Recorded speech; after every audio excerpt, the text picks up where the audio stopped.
Hello, friends. It's a beautiful morning in Kigali, and I welcome you to this other episode of Learning Physics with me. Today, having finished gravitation as a unit, today I want us to look at the past paper questions. So all you need to do is to pull out your Master Kit A-Level Physics revision questions, that is paper 4. Just pull out your document if you have already printed it or you have it in hard copy. You just pull it out for practice.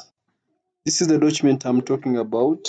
It appears like this. It has around 608 pages for all the topics, the A-level topics for examinations starting from 2022.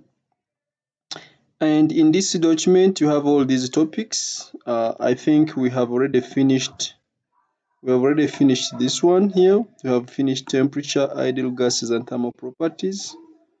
For those that I teach, we have finished these ones: oscillations, we have finished quantum, we have finished nuclear, we have finished astrophysics.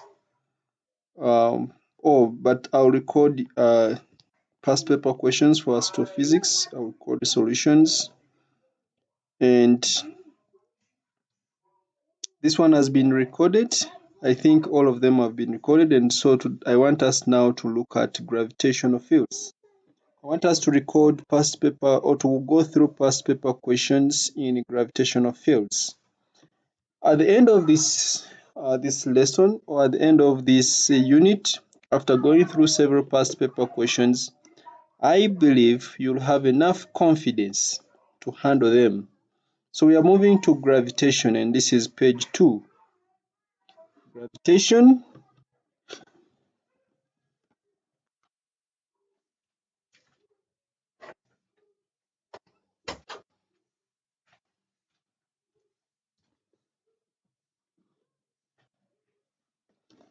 So question number 1, state Newton's law of gravitation. If you have been following from the lessons, Newton's law of gravitation is now something that is simple and you are familiar with it. However, remember Newton's law of gravitation was applicable all to point masses, and we said that the force between 2 point masses is always attractive. So if we want to write a comprehensive statement of Newton's law of gravitation, we shall say the force. The force. If you want, you can say the force of attraction, but I will simply say the force between 2 point masses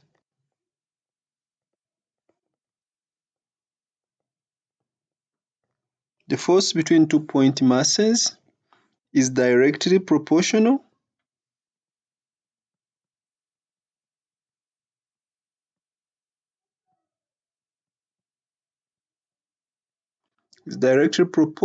to the product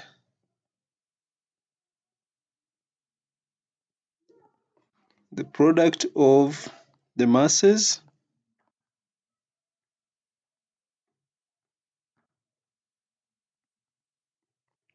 it is directly proportional to the product of the masses and inversely proportional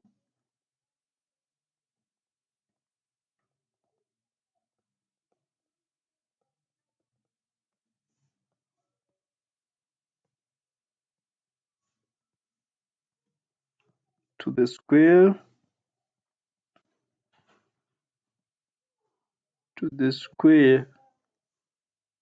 what is the squaring of square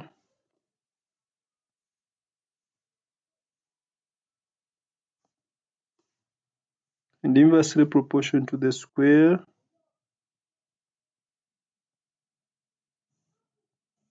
of their separation.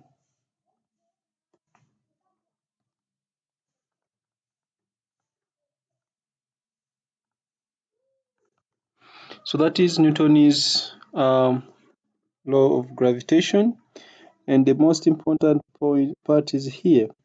The force between 2 point masses, this should be proved. Force between 2 point masses is directly proportional to the product of the masses and inversely proportional to the square of their separation.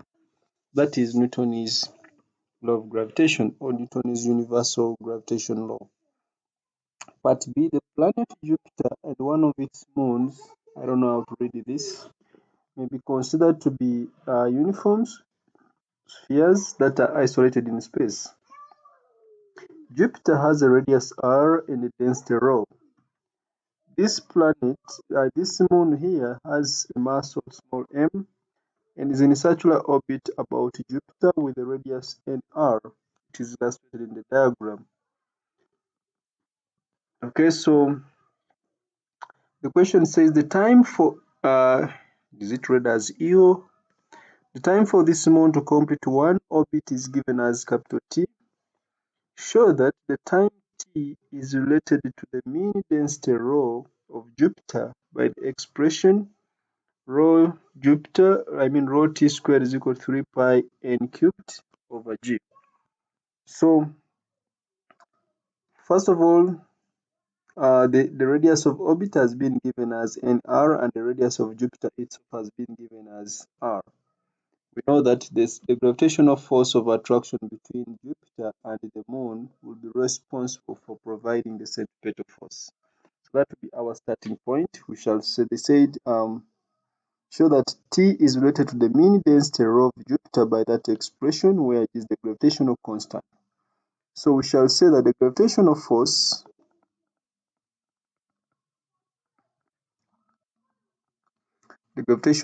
provides the centripetal force.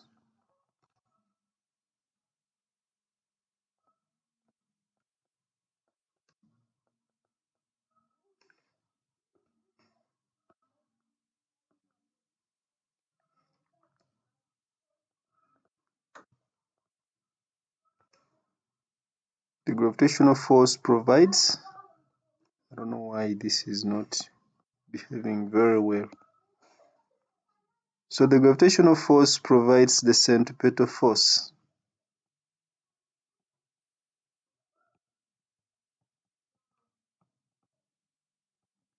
The gravitational force provides the centripetal force. Of course, we know the force due to gravity. I'll write it here. The force due to gravity, I will quote F capital G, will be the product of the two, which will be capital G, capital M, small m, divided by the distance between them, which will be n, the radius of orbit, which is n r squared, and the centripetal force is it will be now small m times v squared over the radius of orbit, which is nr squared. So the force due to the gravitational force provides the centripetal force. So I just equate the two. So I will say that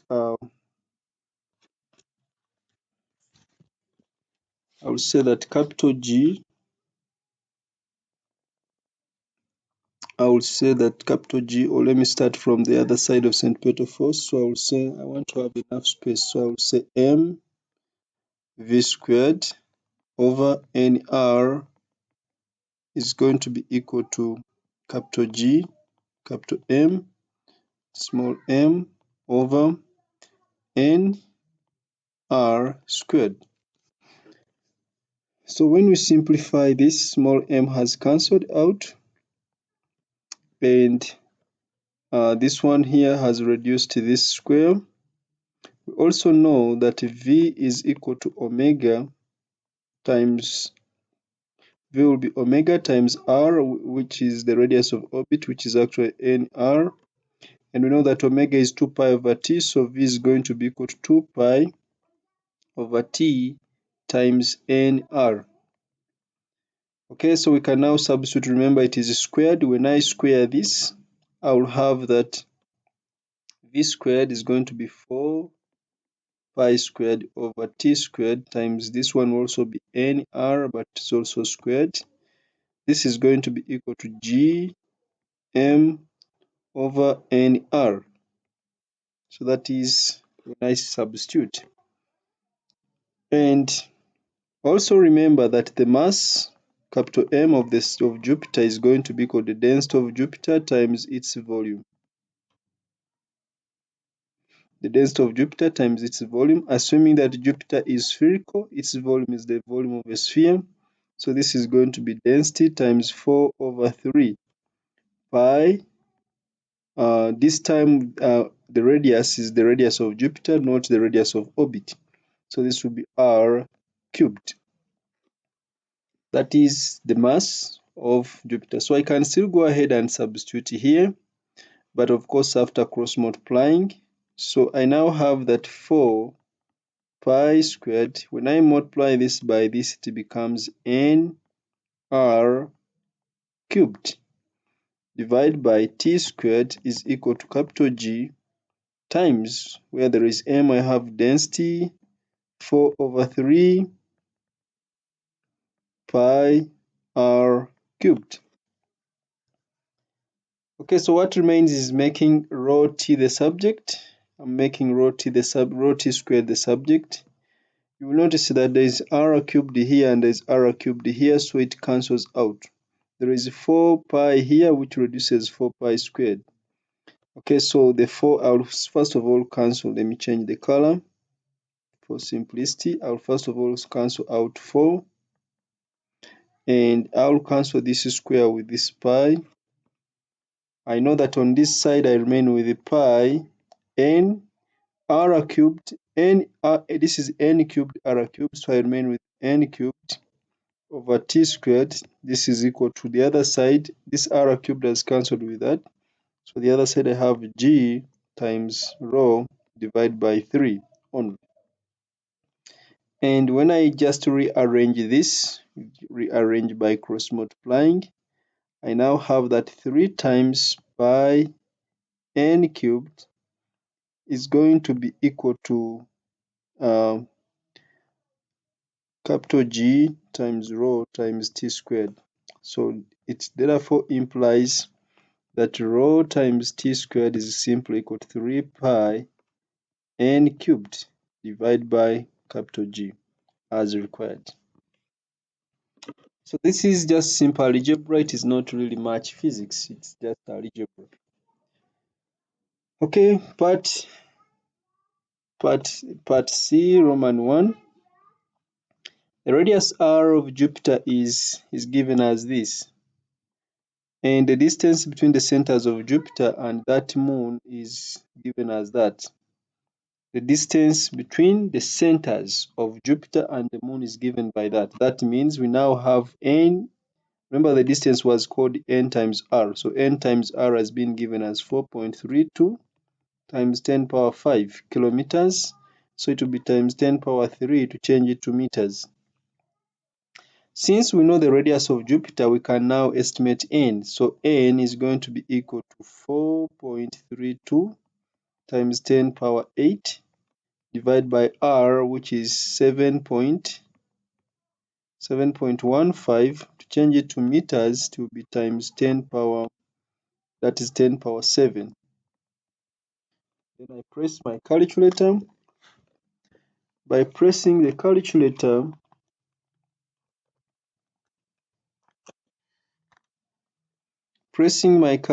I'm getting n as 6.04 as the value of n. Then the question is saying calculate the mean density. We want to calculate the mean density. So we can substitute in the expression which has been obtained there. We see that density from above, we see that density is given by this expression here. So we shall say density is going to be 3 pi n cubed. It is 3 pi n cubed divided by g times t squared. I'm now substituting. So this will be 3 pi times, where there is n, I have 6.04 cubed divided by g is 6.67 times 10 power negative 11. Multiply this by t, that is the period. They gave us the period of the moon as 42.5 hours, but all these other quantities are in SI units, so we shall change it from hours to seconds. So this becomes 42.5 times 3,600, and this should be squared. I'm trying to press my calculator to find the density.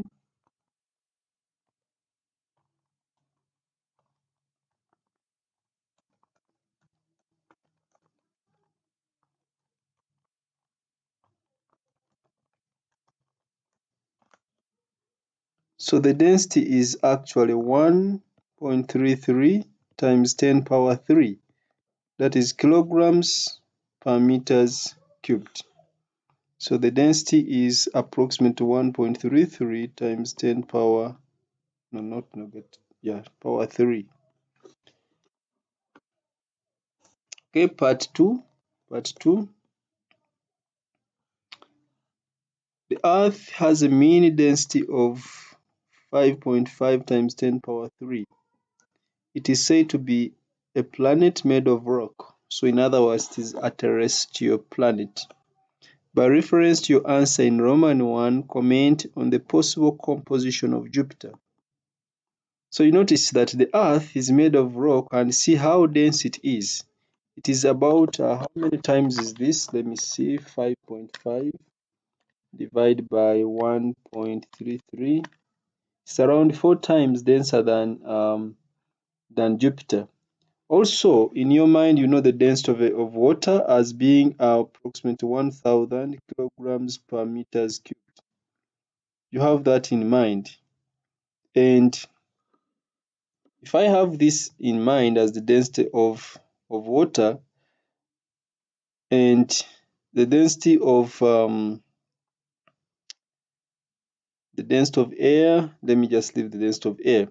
But if I have this as the density of water and I am seeing that the density of Jupiter is approximately this, yet the density of the Earth is approximately this, many times, about 4 times the density of Jupiter, then I think Jupiter is likely to be a gas, or it can be a liquid, but this time it will be a liquid at high pressure. So Jupiter is likely, by looking at these two values, Jupiter cannot be solid because the Earth is 4 times denser than Jupiter. So Jupiter is likely to be a solid. I mean, likely to be a gas. Jupiter is likely to be gaseous.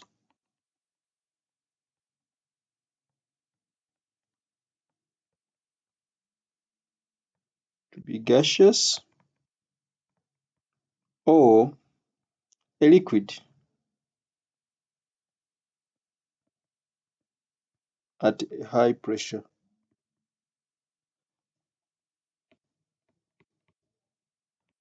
All we can conclude is that it can't be solid. If we had found a density of Jupiter very close to this, then we could conclude that it is solid. But of course, we also have theoretical knowledge about these planets, Jupiter and Neptune, Uranus. Those ones are normally called gaseous giants, so they cannot really be solids. Those which are rocky in nature or terrestrial, we have the Mars, the Earth, Mercury, and Venus. The others are called the Jovian planets, which are actually gaseous or liquid in nature. Next question, define gravitational field strength. When someone talks about gravitational field strength, remember this person is referring to acceleration due to gravity G. And we say this is the force per unit mass acting on a test mass placed in the gravitational field. So it is simply the force per unit mass. So this is the force per unit mass.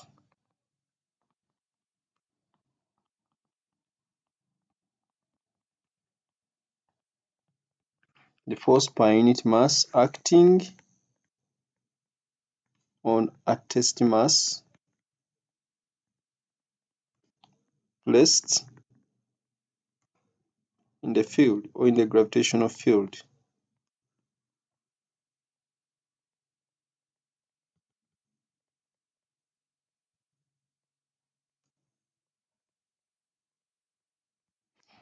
So the one mark just stops here, mention that it's the force per unit mass, that is the gravitational field strength.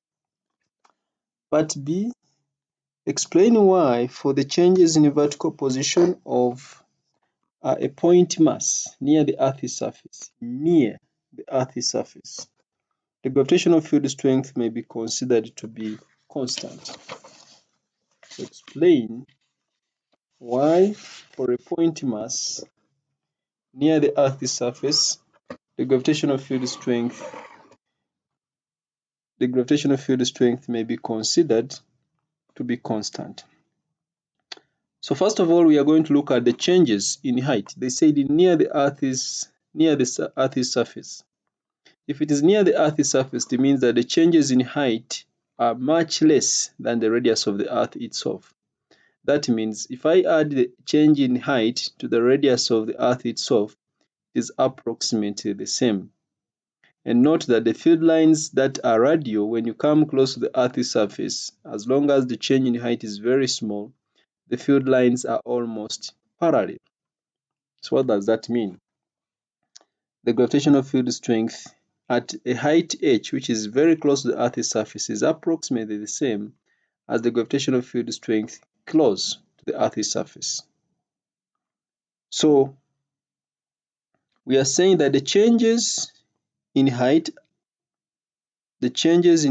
are much less.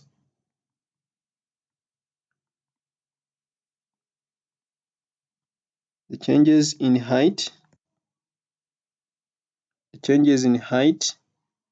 in bracket I'll call delta H, are much less.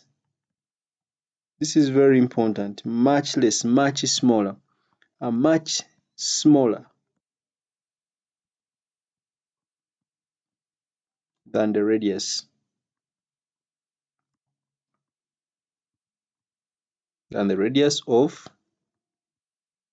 of the Earth.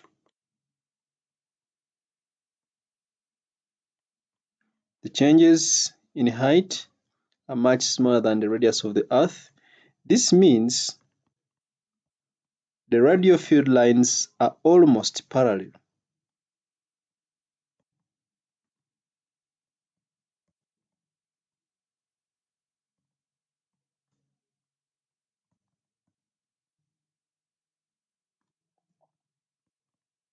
The radial field lines are almost parallel, close to the Earth's surface.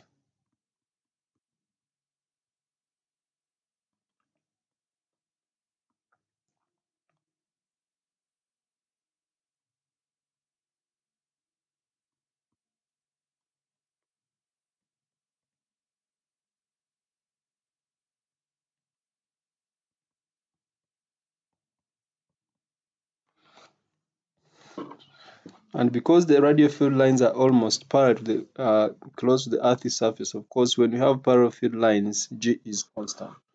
So essentially, this is what we are saying, that if I look at R plus the height h, or the change in height, R plus the radius plus the change in height is approximately the same as R. And remember, gravitational field strength is equal to capital G, capital M over R squared. So it means G is which is equal to that, is approximately the same as G M over R plus H.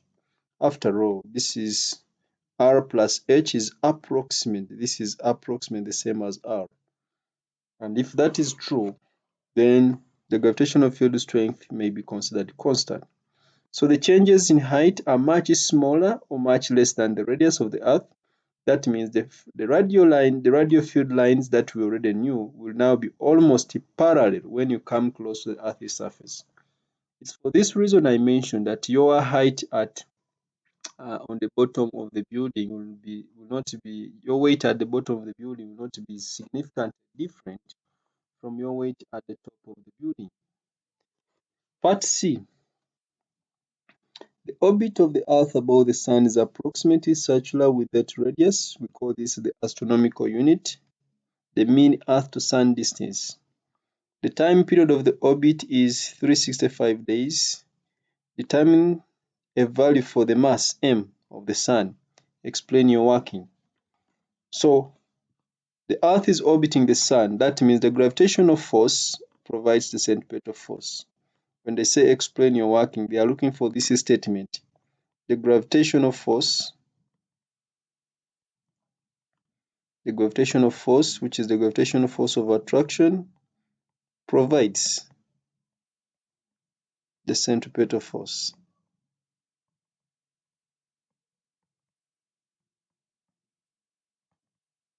The gravitational force provides the centripetal force. So we are going to equate these two.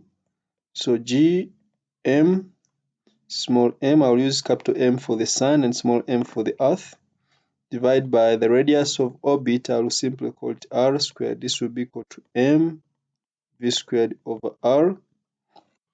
And remember, v is equal to omega r, which is equal to 2 pi over t times r, because omega is 2 pi over t. So small m has cancelled. Again, I'll change the color. So small m has cancelled out. R has reduced to that square. And I'm going to substitute 2 pi over t. So it means I will have that capital G, capital M over R is equal to V. Where there is V squared, I will put there 4 pi squared R squared over T squared. Then I'm going to cross multiply and substitute directly. These 5 marks are a waste. It is too much for this simple question. Indeed, it is too much. So I will have that G times capital M is equal to 4 pi squared R cubed divided by T squared. I'm now substituting, so I'll have G is 6.67 times 10 power negative 11 times M will be equal to 4 pi squared, 4 pi squared times 4 pi squared times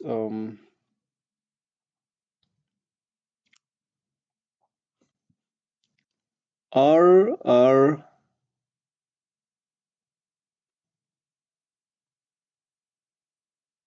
The radius of orbit is actually 1.5 times 10 power. This is 8 plus 3, which will be power 11. And this is raised to power 3. Then this is divided by the period. And the period is t squared. We have 365 days. So this is going to be 365 times 24 to change it to hours times 3,600. And I'm going to square this. I will not make M the subject. I will just press the calculator. You can try to make M the subject yourselves.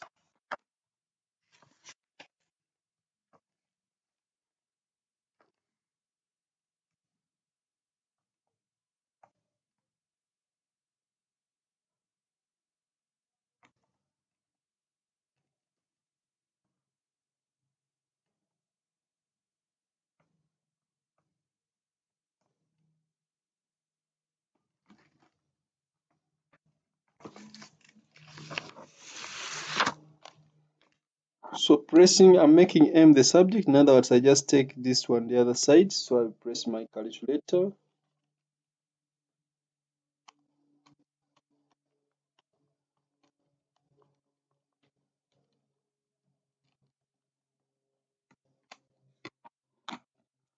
So from my calculator making M the subject, I'm finding M to be approximately 2.0 times 10 power 30. Of course, if it is the Sun, we have a theoretical idea about its mass, approximately 10 power 2.0 times 10 power negative 30. So when I'm calculating, I have that in mind. So by doing only this, you get 5 marks. Explain your working, that is 1 mark. Substituting, that is 2 marks. Knowing that V is equal to this, those are 3. Then substituting this 4, getting the answer 5. 3 marks. Next, explain how a satellite may be in a circular orbit around a planet. That is an easy question. How can an object be in a circular orbit around another object? We mentioned between two masses, there is always a gravitational force. If one object is in orbit around another object, it is because the gravitational force is providing the centripetal force. As simple as that. So simply we shall say the gravitational force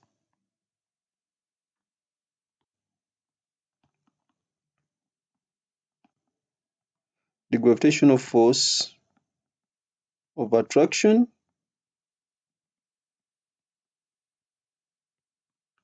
between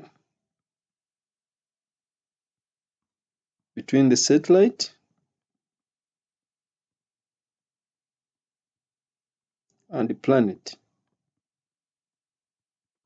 provides the centripetal force.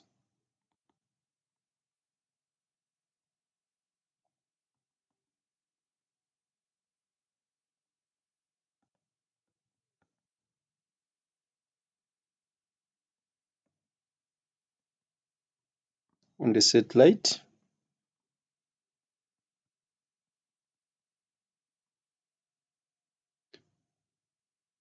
about the planet.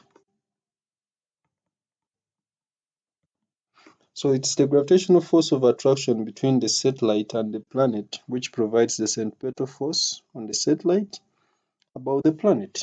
So that is how it will be in a circular orbit around the planet. There is a gravitational force which is providing the centripetal force. The Earth and the Moon may be considered to be uniform spheres that are isolated in space. The Earth has a radius r and a mean density rho. The Moon mass m is in a circular orbit about the Earth with a radius nr as illustrated. Okay, that is the illustration. We have the radius of the Earth. Yes, it is r. It is similar to the first question we started with. The Moon makes one complete orbit of the Earth in a time t. Show that the mean density rho of the Earth is given by that expression. Remember, the gravitational force provides the centripetal force. So gravitational force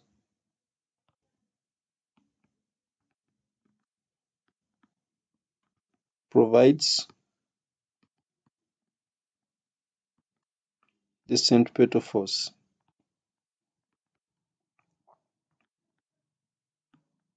So I will equate force due to gravity to force due to centripetal force. I will force the centripetal force to force of gravity. So capital G, capital M, small m over r squared is equal to small m v squared over r. Capital G is going to be now the Earth. Small m is going to be the Moon because it is the Moon orbiting the Earth. Also remember and do not forget V is equal to omega r, which is equal to 2 pi divided by T times R. So this cancelled with that one reduced with that. So I remain with the capital G, capital M, over where there is radius of orbit, the radius of orbit is n times r. This is equal to where there is v squared, I'll put this, but remember r is nr, it's the radius of orbit. So this becomes 4 pi squared over t squared times where there is r, I'm putting, remember it is going to be squared, but the radius of orbit is nr, n capital R, so this will be n capital R n squared. Also remember the density is related to the mass by the expression mass is equal to density times volume, which is going to be density times 4 over 3 pi. Now this time this will be radius of the earth cubed. Okay, so we now simplify this. We are just going to do algebra. We are going to do simple algebra and substituting. So we have that G, where there is M, I'm putting times density times 4 over 3 pi r cubed divide by, or I will take any r at the other side. So this is going to be 4 pi squared. When I raise this to power, this times that, I will get n cubed r cubed divided by t squared. So r cubed has cancelled out and 4 has cancelled out. This pi has cancelled with that one. So I now just cross multiply. I make a density the subject, or what is remaining here is g times rho over 3 is equal, the other side I remain with the pi times n cubed over t squared. Making density the subject, density is going to be equal to 3 pi n cubed divided by g times t squared as required. Okay, now part C. The radius r of the earth is given as 6.0, means 6.3 times 38 times 10 power 3 kilometers, and the distance between the center of the earth and the center of the moon is given as this. So it means nr should be equal to that. To begin from there, n times capital R is given as 3.84 times 10 power 5 kilometers. So I can convert it into meters, so it will be power 8 meters. So straight away I can find n. N will be equal to 3.84 times 10 power 8 divided by, changing the radius of the earth, I'm dividing by r. So that will be 6.38 times 10 power, changing power 3 from kilometers to meters, it becomes power 6. So this is going to be 60 equals 3.8. Yeah, that is twice. 60.19 as the value of n. So I'm now finding the density, substituting. Density will be equal to 3 pi times 60.19 squared, cubed, divided by g is 6.67 times 10 power negative 11 times period 27.3 days. So that will be 27.3 times 24 to change it to hours times 3600, and this should be squared. I now press my calculator.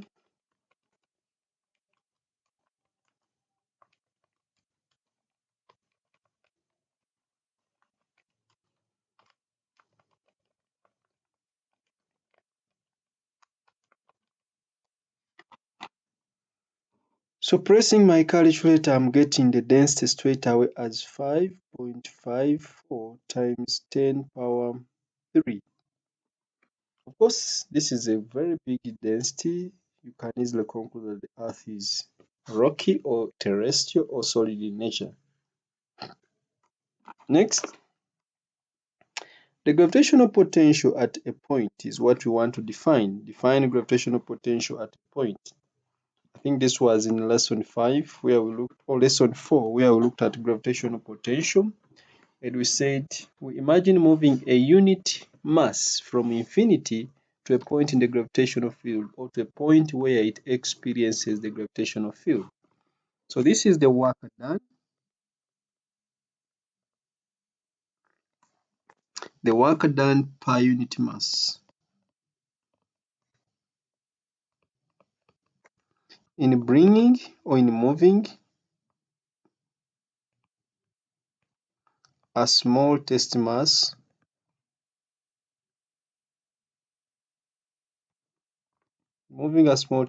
from infinity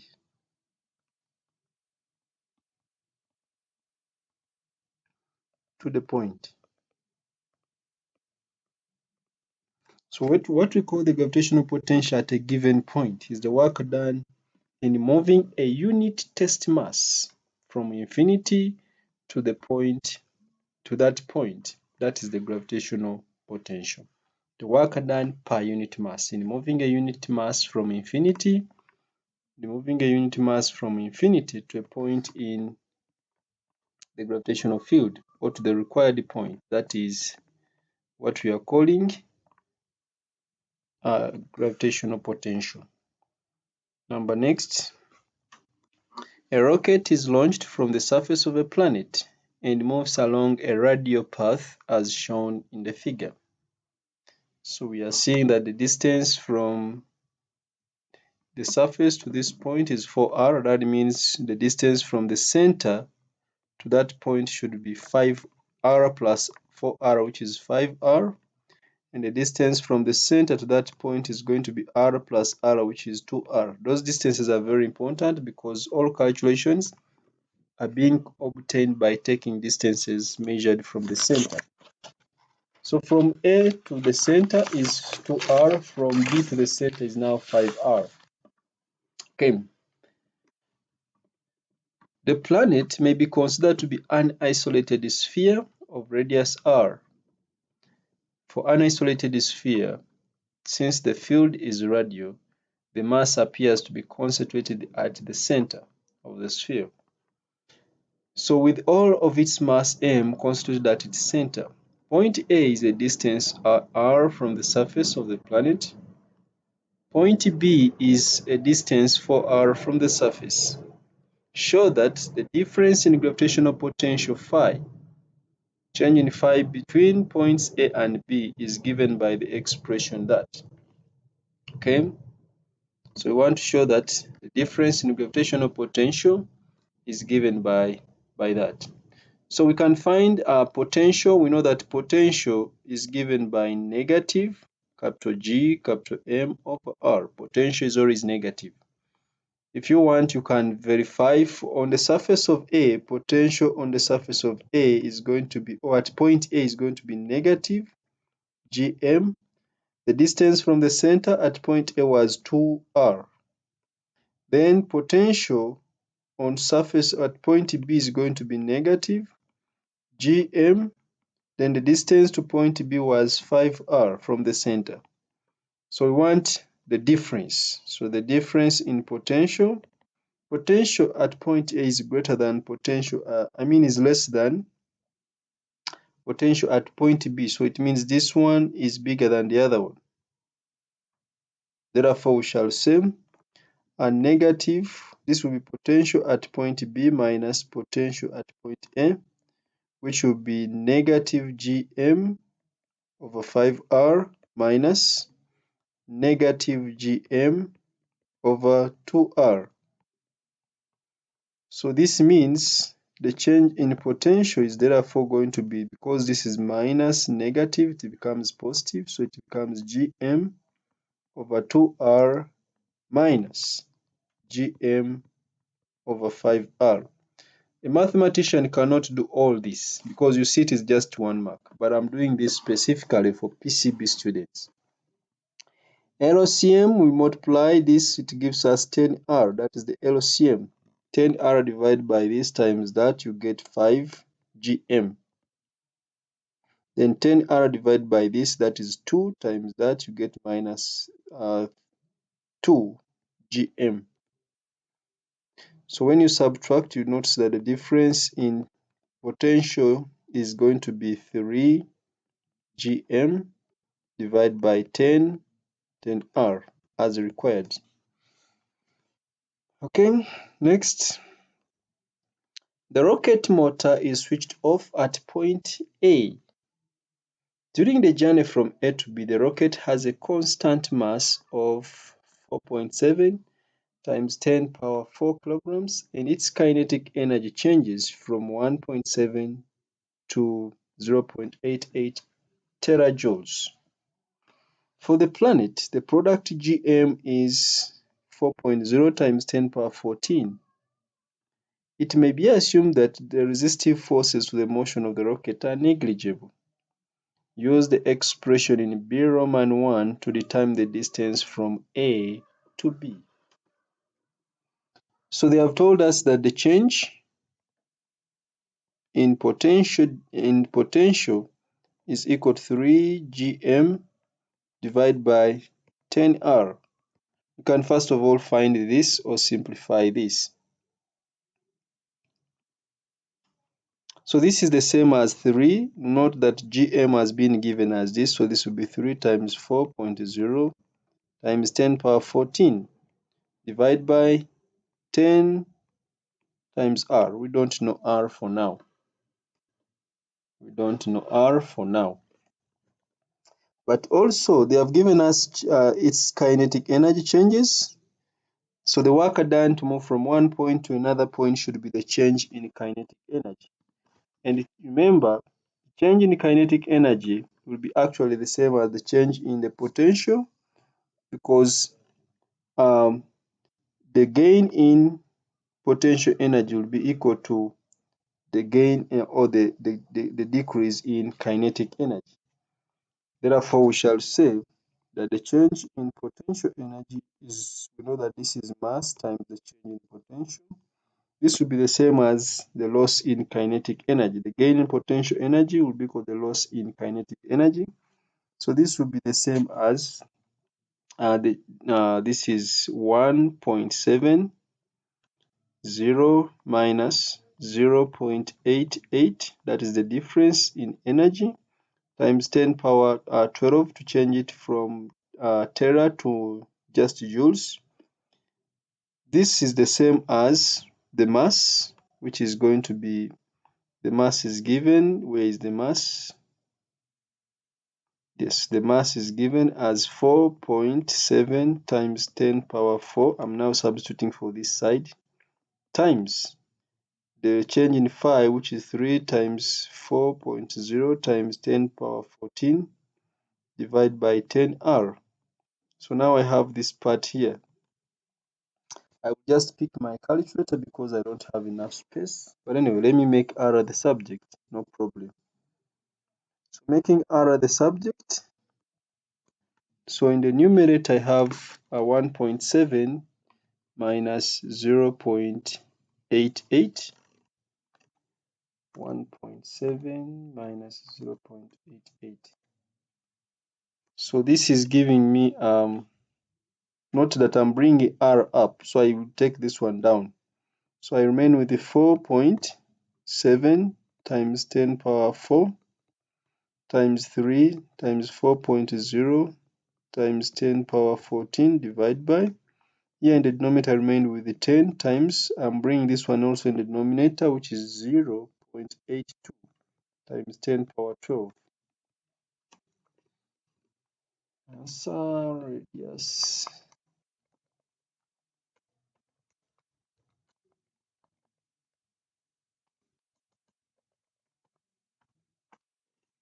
So R is actually 6.88 times 10 power 6 in meters. That is R.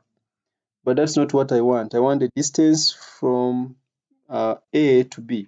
Note that A was at twice R and B was at 5R.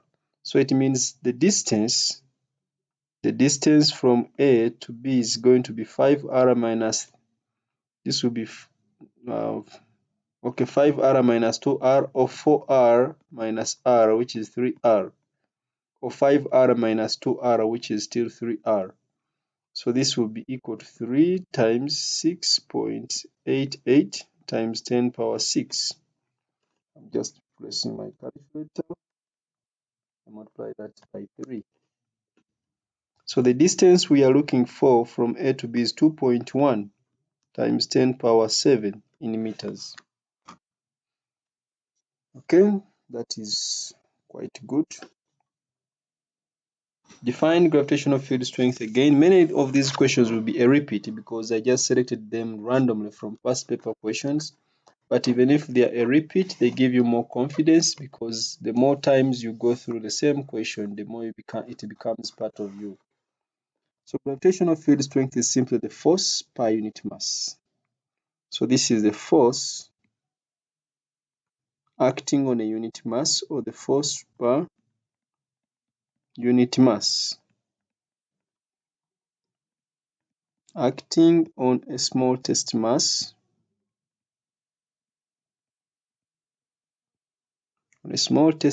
placed in the field, or placed in the gravitational field.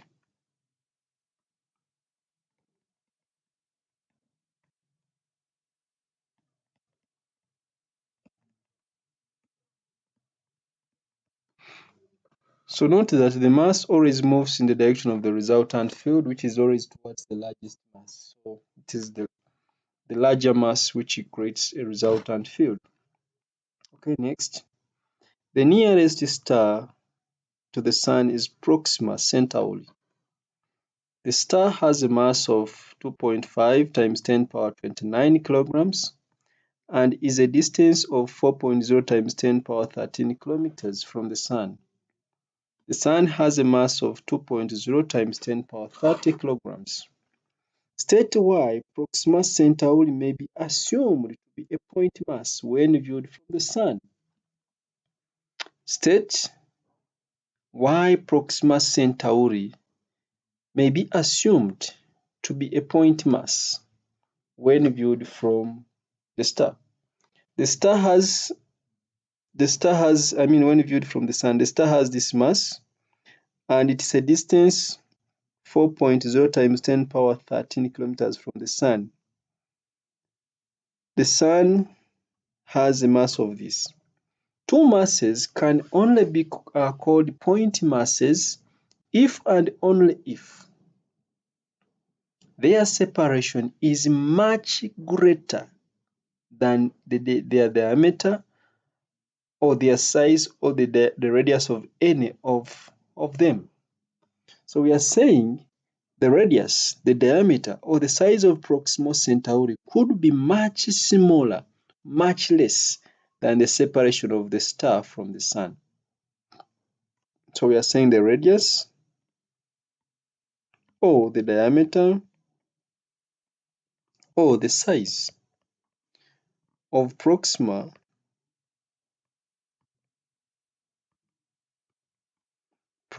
Centauri,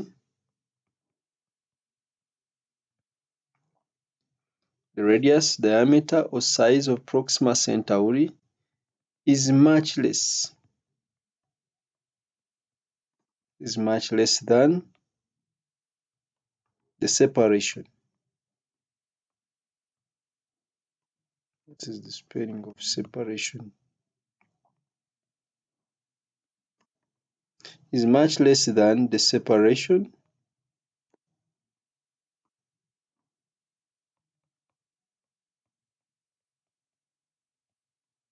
is much less than the separation of the Sun and the star. Or I would say the size, diameter, or radius is much less than this value here, which is the separation between the Sun and the star Centauri. Okay, so for any two large masses, they can still be considered point masses as long as their separation is much greater than the size of any of them. So we call them point masses. Okay, next. Calculate the gravitational field strength due to Proxima Centauri at a distance of that. Gravitational field strength, that is small g. We know that gravitational field strength is given by capital Gm over r squared. So we simply substitute. This would be 6.67 times 10 power negative 11 times the mass. The mass is given as 2.5 times 10 power 29.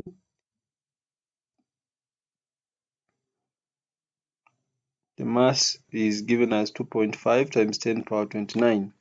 So that is 2.5 times 10 power 29 kilograms.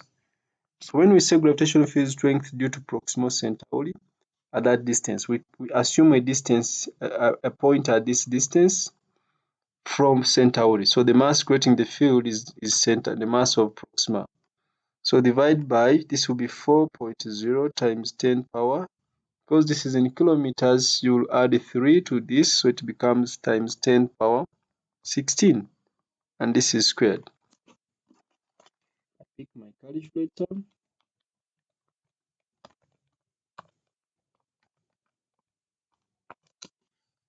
So this is giving me 1.0 times 10 power negative 14 as the field strength. Part 2, they want the gravitational force of attraction between the Sun and the Proxima Centauri. Now that is F.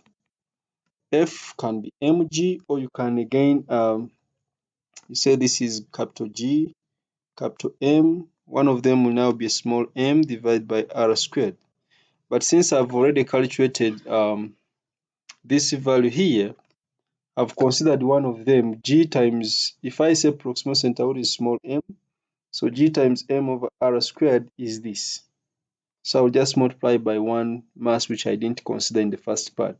So this will be the same as m times g, which will be the same as, say, the other mass is 2.0, which I didn't consider. 2.0 times 10 power 30 times the value of g that I've got as 1.0 times 10 power 14, power negative 14.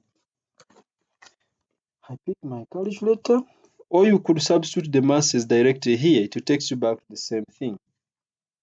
You can substitute the masses directly here for the Sun and for Centauri, divide by their separation. But me, I considered, because I know g times one of the masses over r squared is this, which is the same as gravitational field strength.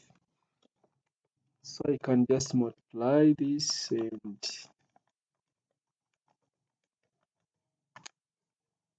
so this is giving me 2.0 times 10 power 16. 2.0 times 10 power 16. Suggest quantitatively. When we talk about quantitatively, you must quote some figures. Suggest quantitatively why it may be assumed that the Sun is isolated in space from other stars. Why can it be assumed that the Sun is isolated in space from other stars?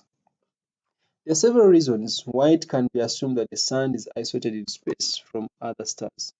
Number one, you can look at this force. This force here would have very little effect on the large mass of the Sun.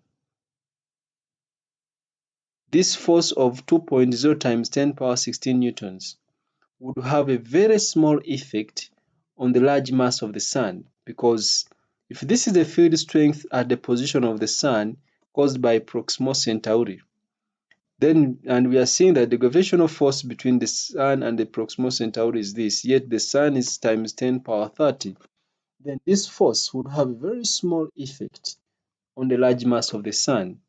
Therefore, it would cause a very small acceleration on the Sun.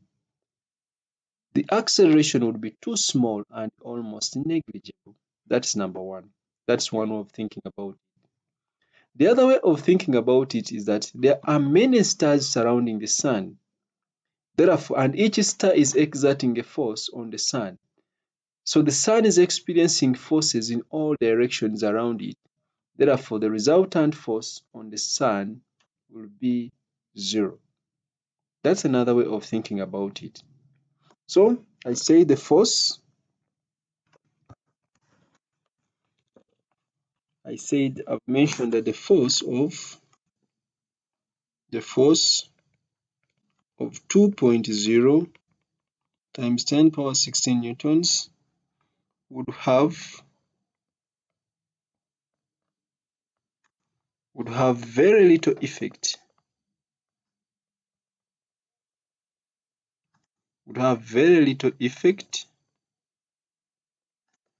on the large mass,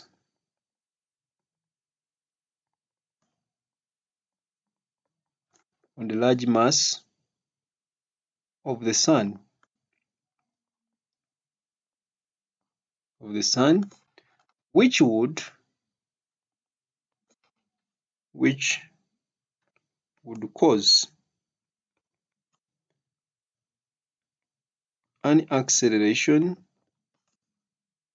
which would cause an acceleration, of about, of course, the acceleration is the one above, of about 1.0 times 10 power negative 14 meters per second squared. This acceleration is too small and negligible. This acceleration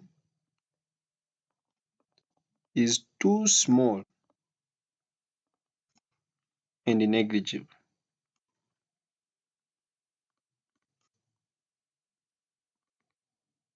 So it would appear as if the Sun is isolated in space. I said alternatively, you can look at it as in the form of uh, other stars surrounding the Sun. So I'll use this space for the other alternative. Alternatively, You can look at it in terms of other stars surrounding the sun. For example, there are many stars all around the sun.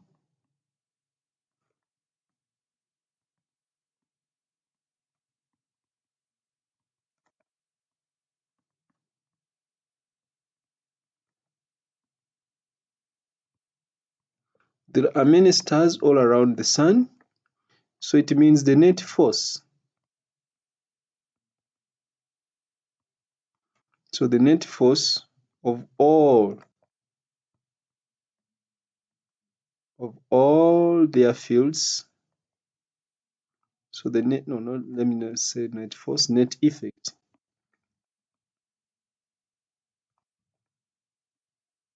So the net effect of all their fields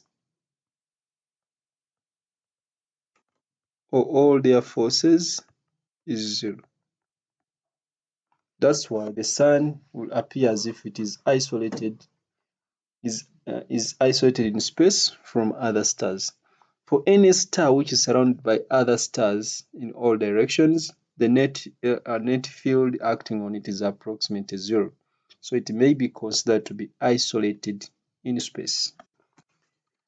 Okay, next, a satellite is in a circular orbit of radius r about the Earth of mass m. And they are saying the mass of the Earth is maybe assumed to be concentrated at its center. Show that the period of the orbit of the satellite is given by this expression. Explain your working. So at this point, we are now familiar with the saying that the gravitational force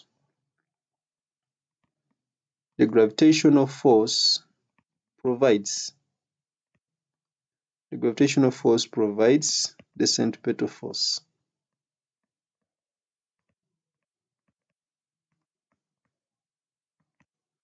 The gravitational force provides the centripetal force. Therefore, G capital M small m over r squared should be equal to mv squared over r. And remember, v is equal to omega times r, which is the same as 2 pi over t times r. We substitute. As small m has cancelled, r has reduced, so we have capital G capital M over r being equal to, this, when I square this, it becomes 4 pi squared r squared over t squared. All that remains is making t the subject and cross multiplying. By cross multiplying, we have that gmt squared is equal to 4 pi squared r cubed. So it means t squared is going to be equal to 4 pi squared r cubed divided by gm. Divided by gm. So that is the expression as required. When they say they explain your working, they want this statement here. Okay, next. A satellite in a gestational orbit. Why can't I change to blue? A satellite in a gestational orbit appears to remain above the same point on the Earth and has a period of 24 hours. State two other features of a gestational orbit. So we said for a gestational orbit, the satellite orbits directly above the equator, or it is in the equatorial orbit. It orbits in the same direction as the rotation of the Earth, that is west to east. So we are saying it orbits directly above the equator.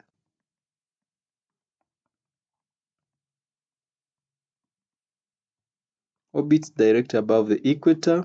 So sometimes we say it is in equatorial orbit. Equatorial orbit. Number two, travels from west to east. West to east, just like the rotation of the Earth. Of course, the other feature, which is the period of 24 hours, has been given. So it orbits from west to east, just like the rotation of the Earth. It's just above the equator. The mass capital M of the Earth is given as that 6.0 times 10 power 24 kilograms. Use the expression in A to determine the radius of a geostationary orbit. Okay, so in A we have that period. We have the period squared is equal to 4 pi squared r cubed divided by gm.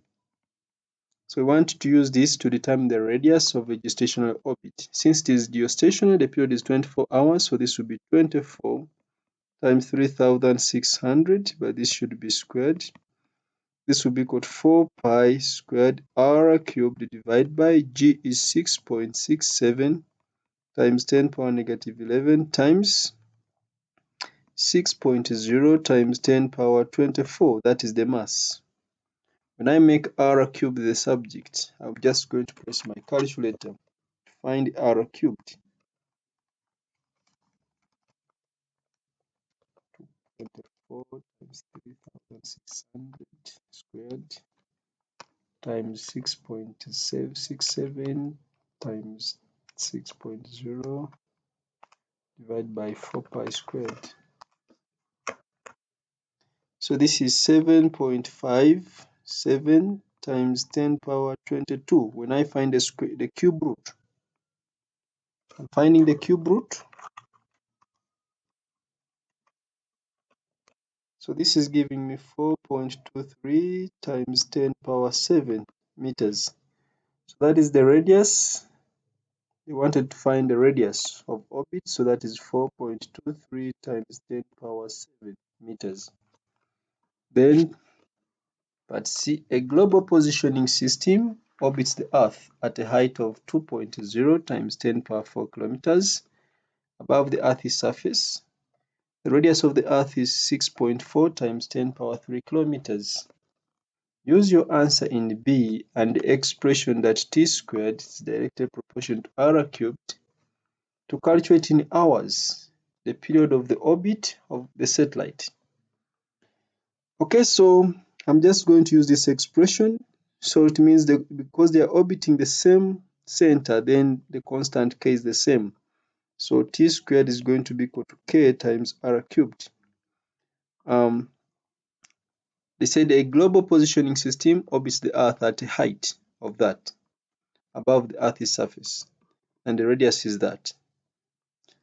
So use your answer in B Roman 2, that is r, and the expression t squared is directly proportional to r cubed to calculate in hours the period of orbit of the satellite. So for a geostationary satellite, period is 24 hours. They want the answer in hours. I will not convert. So 24 hours is equal to a constant times. This will be 4.23 times 10 power 7 raised to power 3. That is for geostationary satellite. Then for this satellite here, its period, let it be t squared equals to the constant. The constant is the same because they are all orbiting the Earth. Into the radius of orbit is this. No, the radius of the Earth is this, but the other one is at the height of this. So the radius of orbit is the sum of this plus that. So this is going to be, I'm summing up 6.4 plus 2.3. What does that give you? 6.4 exponent 3 plus 2.0 exponent 4. So this is giving me 2,6,400. Remember that was in kilometers. So I will say times 10 power 3 to change it to meters. This is raised to power 3 again. The radius of orbit here is 2.0 times 10 power 4 kilometers plus 6.4 times 10 power 3 kilometers. That is the radius of orbit of this new satellite. So we now divide the two equations. As a mathematician, you just divide. But if you are now good at mathematics, you know that this will be t squared equals to, the constant has cancelled. So it will be 24 squared into, I will divide these two because I divided this equation by the first one. So this will be 2,6,400 26400 times 10 power 3 divide by 4.23 times 10 power 7. The whole of this is raised power 3.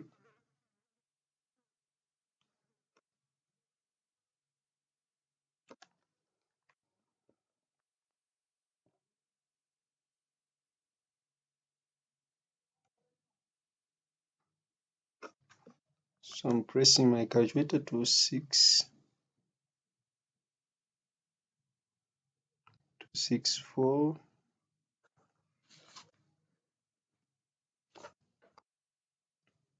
26400 exponent 3 divide by 4.23 exponent 7 power 3 times 24 squared. So I am getting 140. T squared is equal to 140. Of course, this will be second squared. Then if I find t, it will be the square root of 140. And this is giving me root of 140. So this is 11.8. Time in hours is good enough to two significant figures. So this would be 12 hours.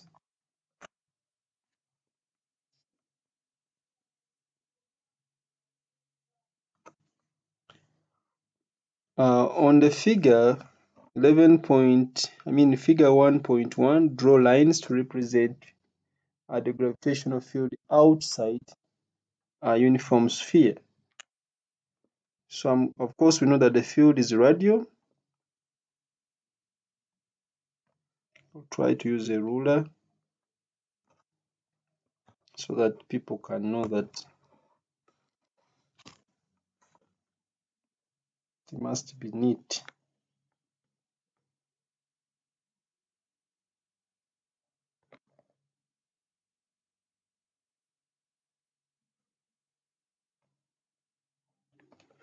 It is not easy, but I'm trying. You can also try.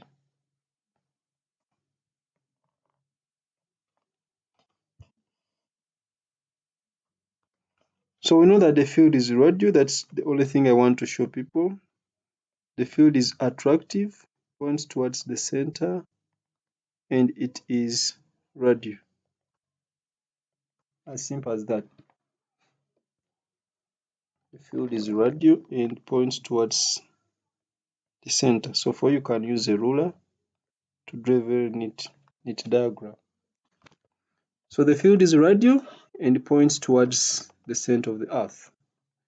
They said draw lines to represent the gravitational field outside an isolated uniform sphere.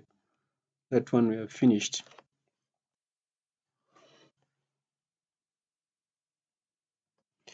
Then a second sphere has the same mass but a smaller radius. Suggest what difference, if any, there is between the patterns of field lines for the two spheres. Same mass but smaller radius. What does that mean? It means the field lines will get closer when you are near the mass, since it has a smaller radius, it has a smaller size. It has a smaller radius, meaning of course the density could be high if they have the same mass. Since the volume has reduced, then the density could be higher for it to have the same mass. So smaller radius, it means the field lines will be very close, will come closer when you are approaching the mass. So the lines are closer.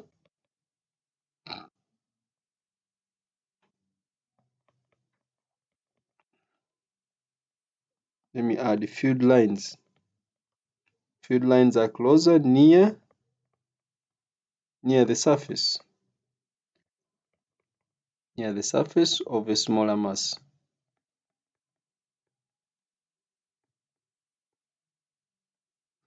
The field lines are going to be closer near the surface of a smaller sphere, but of course there will be no significant difference in the effective.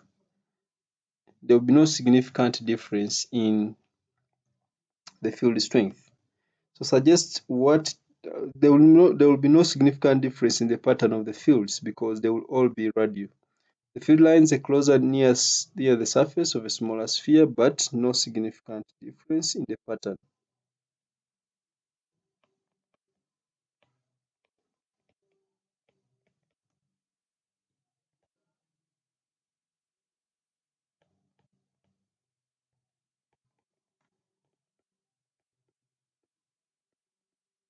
Still, the field will be radial, even though the sphere is now smaller. So there is no significant difference in the pattern. Okay, next. The Earth may be considered to be a uniform sphere of this radius, with its mass being that concentrated at the center.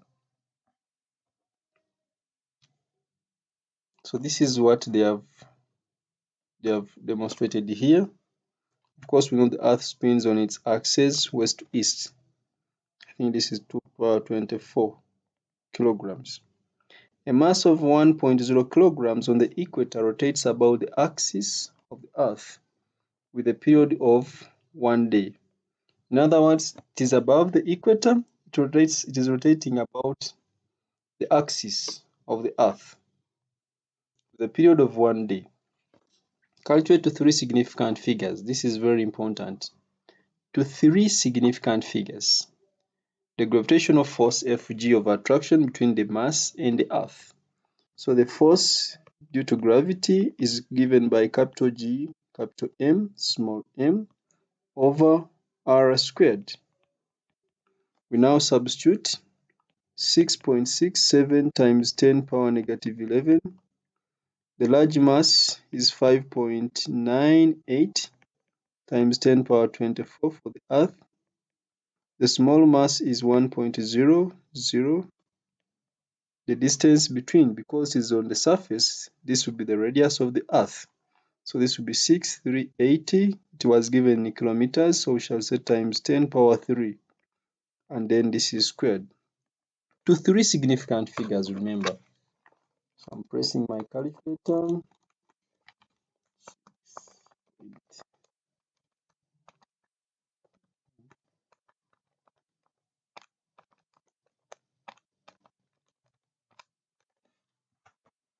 So three significant figures strictly, I'm getting 9.80. 9.80 to three significant figures. So this is 9.80.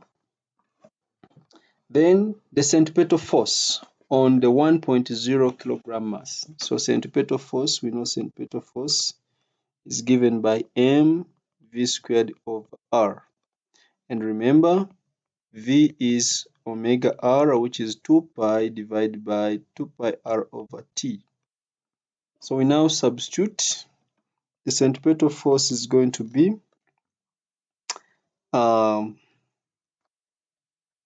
this will be, when I put there omega, it becomes omega squared times r, because one r cancels, so this becomes m times 4 pi squared over t squared. Of course, omega r, so we remain with one r, and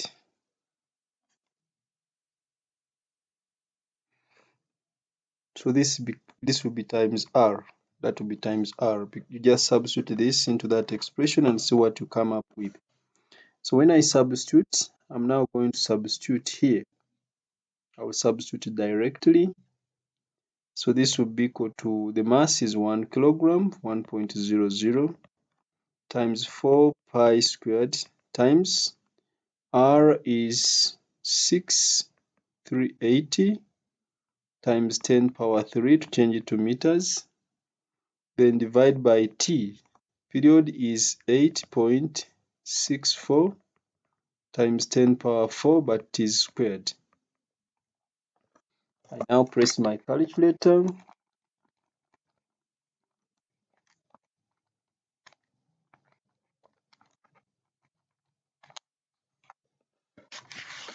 So pressing my calculator,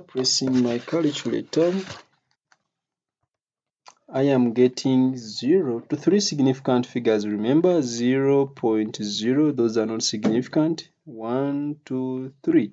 Those are 3 significant figures. Then the next part is saying the difference in the magnitude of the forces. Remember, to 3 significant figures. So the difference in the magnitude of the forces will be the force due to gravity minus the centripetal force, which will be, we subtract 9.80 minus 0.0337.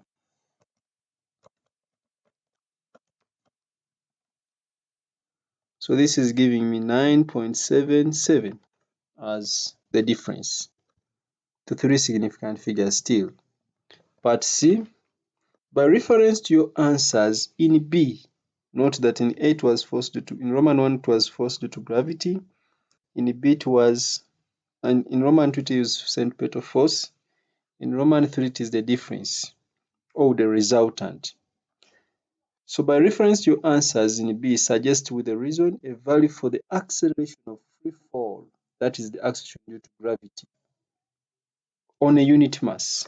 So the acceleration of free fall is the resultant force acting on a unit mass, because the body accelerates in the direction of the resultant force. So the acceleration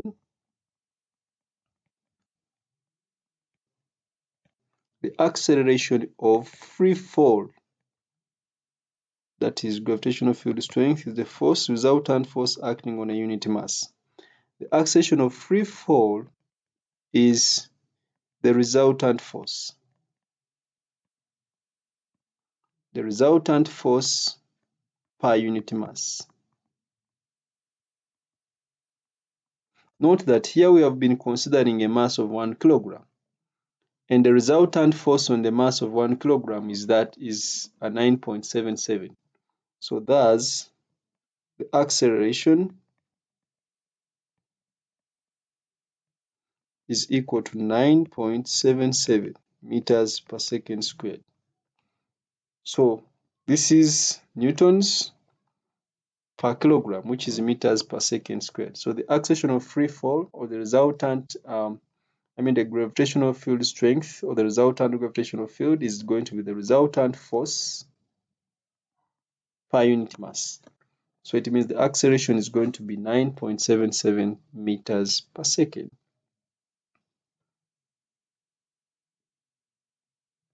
Okay.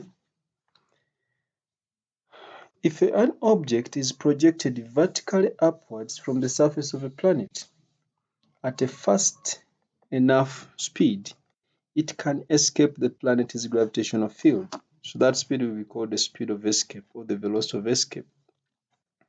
This means that the object can arrive at infinity, where it has zero kinetic energy. The speed that is just enough for this to happen is known as the escape speed. By equating kinetic energy of the object at the planet's surface to its total gain of potential energy in going to infinity, show that the escape speed v is given by that expression there. Show that the escape speed is given by that expression by equating kinetic energy of the object at the planet's surface to its total gain of potential energy. So when it is on the surface, we know that at infinity potential energy is 0, and they're also telling us kinetic energy is 0. So total energy at infinity is 0. Total energy on the surface will be kinetic, the initial kinetic energy, plus the gravitational potential energy on the surface. So we shall simply say that the change in potential energy is going to simply be, okay, the change in potential energy plus the gain in kinetic energy is going to be equal to 0 at infinity. On the surface, kinetic energy is a half mv squared, plus the potential energy on the surface will be negative gm times small m over the radius of the surface of the earth. Remember, potential is negative. So that's why potential energy is also potential times the mass. That is negative. So this should be equal to 0. And if that is true, then we shall simply say that a half m v squared is equal to gm m over r. The negative now disappears when we take this one the other side. So small m has cancelled. Therefore, v squared is going to be equal to capital G, capital M, divided by r multiplied by 2 as required. So all they needed was a correct expression for potential energy,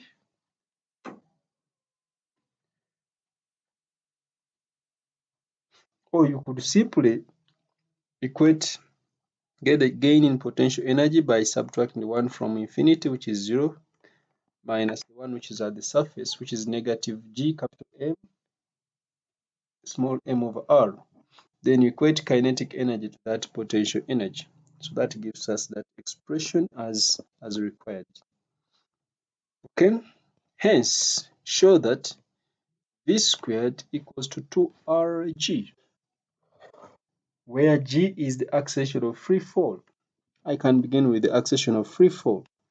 We know that small g is given as the force acting on a unit mass, force per unit mass, which is the same as the force, remember, is capital G, capital M, small m over r squared. We are on the surface. Then this is times 1 over m, that is per unit mass. So we know that this is gm over r squared. In other words, gravitational field strength, acceleration of free fall is that. What does this imply? This implies that g times m is the same as small g times r squared. I just took cross multiplied. G is equal to this. So capital G times m is equal to g times r squared. Okay? But in the previous expression, we have that v squared is equal to twice gm over r.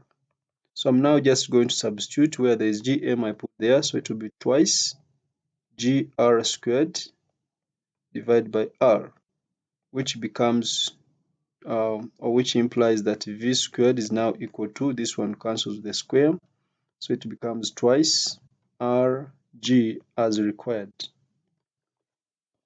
That's not physics, that's simple algebra. Part B, which is in temperature, ideal gases, and thermal properties, we shall still talk about it, but I'm very certain I also talked about it in that unit of temperature. The mean kinetic energy, EK, of an atom of an ideal gas is given by this expression here. K is the Boltzmann's constant, T is thermodynamic temperature. Use the equation in A, Roman 2.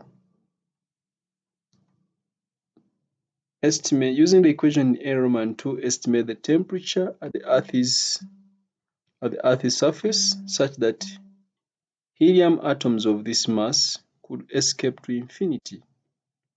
You may assume that helium gas behaves as an ideal gas and that the radius of the Earth is this value here. So we know that the average kinetic energy, Em times this squared, is going to be equal to 3 over 2 times kT. So we know that mean square speed is going to be equal to 3 kT divided by m. So the mean square speed, we are going to just take this because they told us to use this expression here. So where there is v squared, where there is c squared, we shall put there 2rg. So we shall say that 3 kT over m should be equal to 2rg as required by the question.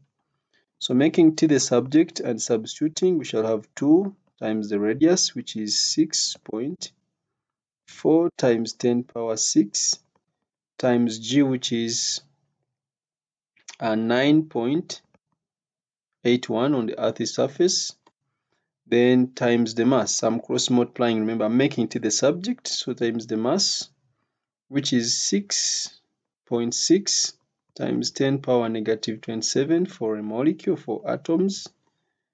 And then I will divide this by 3 times K, which K is 1.38 times 10 power negative 23. That is Stefan Boltzmann's constant.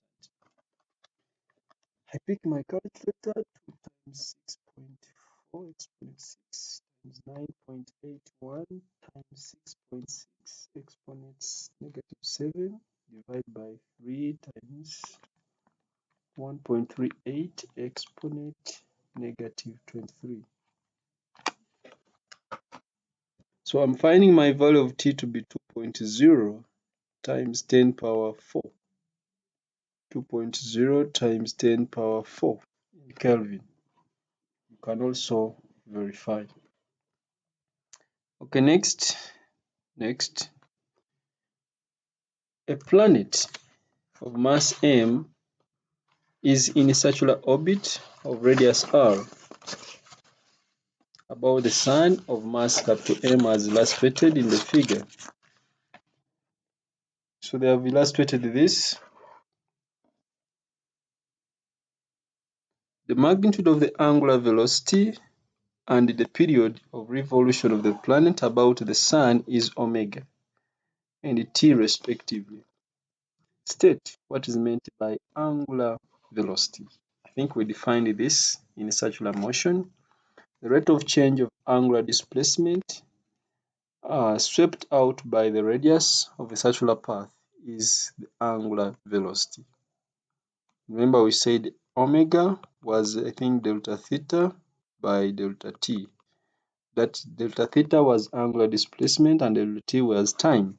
So the rate of change of angular displacement,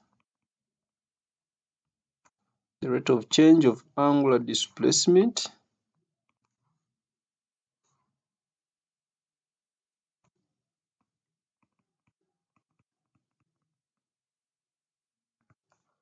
the rate of change of angular displacement swept out by the radius. Swept out by the radius of the circular path.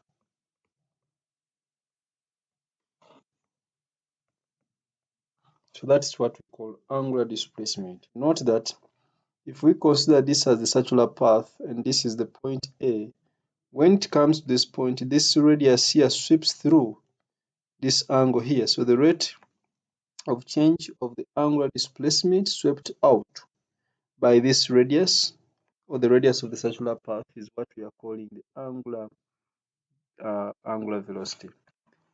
The relationship between omega and t, we know that omega is equal to 2 pi divided by t. Show that for a planet in a circular orbit of radius r, the period t of the orbit is given by this expression here. Explain your working. I said whenever they tell us to explain your working, just know that the gravitational force provides the centripetal force. The gravitational force provides the centripetal force.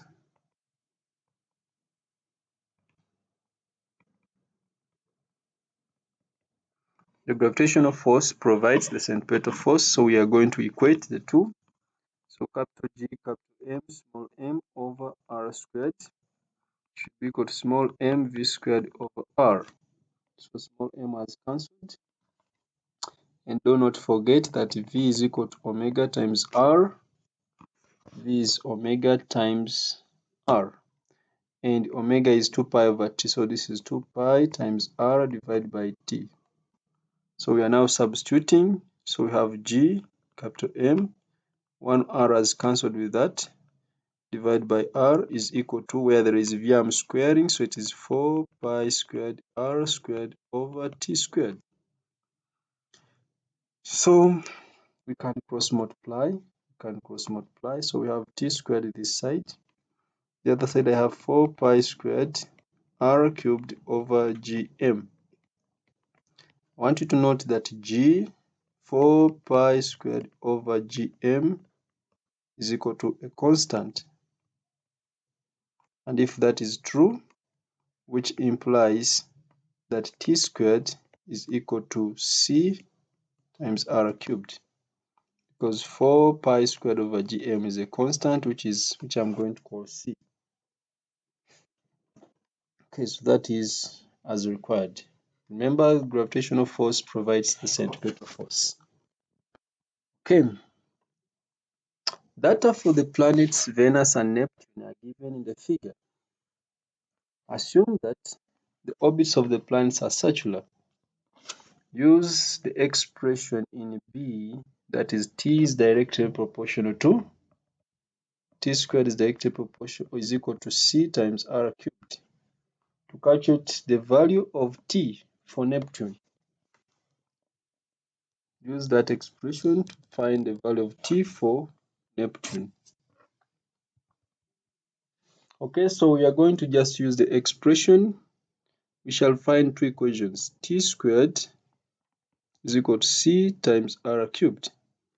If I consider Neptune, let its period be t. So t squared for Neptune will be equal to a constant c times its radius of orbit. Radius of orbit for Neptune is times 45.0 times 10 power. It is in kilometers. I may not change. I know when I divide equations, the kilometers will cancel. So let this be 8. But this is raised to power 3. When I consider Venus, because its period and the other one is given, so I'll have 0.615. It is in years. I've not changed because they want the answer in years. Is equal to c times its radius of orbit 1.08 times 10 power 8. This is also raised to power 3. So we now divide the two equations. So t squared over 0.615 squared is equal to, c has cancelled, I will not bother with it, 45.0 times 10 power 8 divided by 1.08 times 10 power 8. This is raised to power 3. Cross multiply, and find t. So t squared is going to be equal to 45 divided by 1.08, and this is squared times 0.615 squared. Of course, power 8 has cancelled. When I press my calculator, 45 divided by 1.06 times 0.615. So to a good number of significant figures, I am getting 100. Let me see, how many significant figures have they given? They gave 3 years. So I mean 3 significant figures. So this is 165 years. Maintain the number of significant figures given. Okay, next. Determine the linear speed of Venus in its orbit. Linear speed, that is easy. Speed is equal to 2 pi over t, that is omega, times r. We just substitute. So this will be 2 pi times its radius of orbit, which is 1.08 times 10 power 8. They want the answer in kilometers, so I will not change from kilometers. Divide by, this is still in kilometers, divide by, period is 0.615 from the table. It is in years, so I will change this to 365, that is in days, 24, that is in hours, times 3600, that is now in seconds as required. So I press my calculator.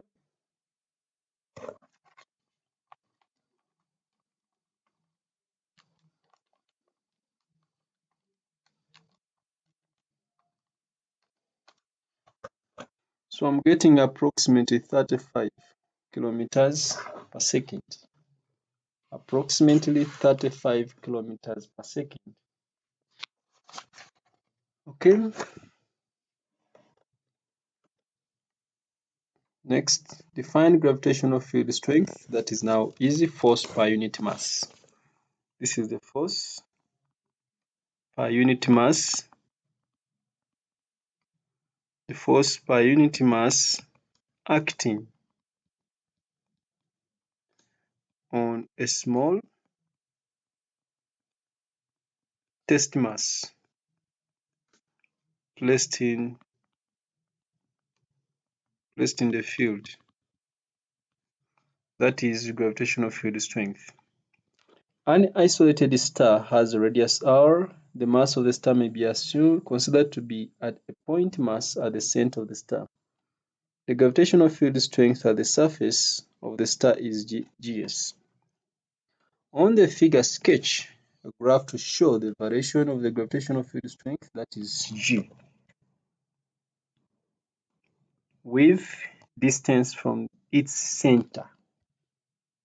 You should consider distances from the range R to 4R, so we don't need the distance below R. Oh, this is even starting at the surface, so we can start from this one. So gravitational field strength, remember, is capital G, capital M over R squared. It means on the surface, gravitational field strength at R, that is G on the surface at R, is going to be capital G, capital M over R squared over capital R squared, which is simply G on the surface, that is GS. So our graph starts from here. On the surface, we have 1.0 GS. Then let's check at the distance to R, G at 2R.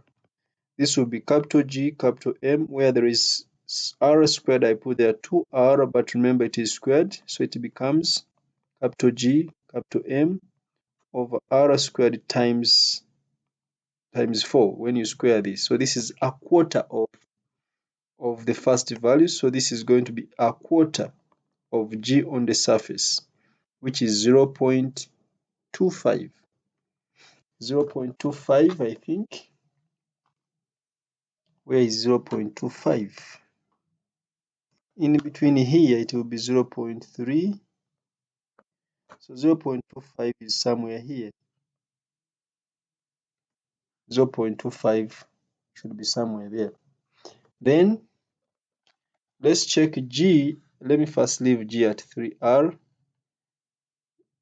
But anyway, I can find G at 3R. This will be equal to capital G, capital M over 3R, but this is squared, which becomes 1 over 9. 1 over 9 of G on the surface. 1 divided by 9 is 0.11. So 0.11, if this is 0.1 in the middle, it is 0.1 because this is 0.2, so this is 0.1. So 1 is around here, somewhere here. This is just an estimate. Then we can also check G at 4R, which will be capital GM over 4R, but this is squared, which becomes 1 over 16 times G on the surface. So 1 divided by 16 is 0.06. So it is less than,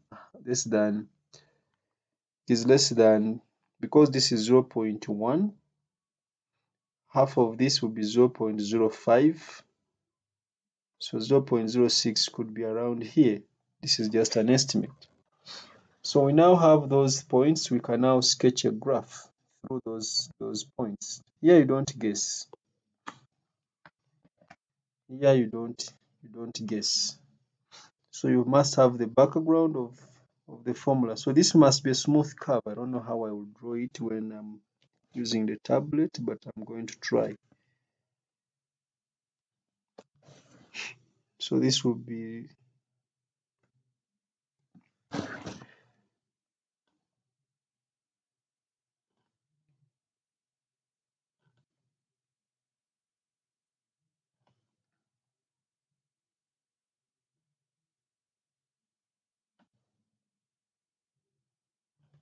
so that is a curve which is like that. Or you can draw a better curve using a smooth pencil. Yeah, so that will be the graph. That will be the graph of the gravitational field strength. So you don't guess. You notice that I've not guessed. I've considered some calculations to guide me. I've considered the formula for gravitational field strength. Okay. Then next,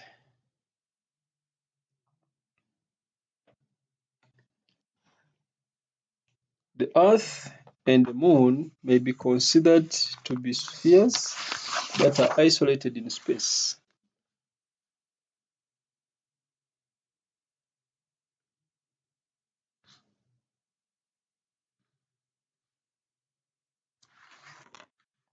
So the Earth and the Moon may be considered to be spheres that are isolated in space, with their masses concentrated at their centers.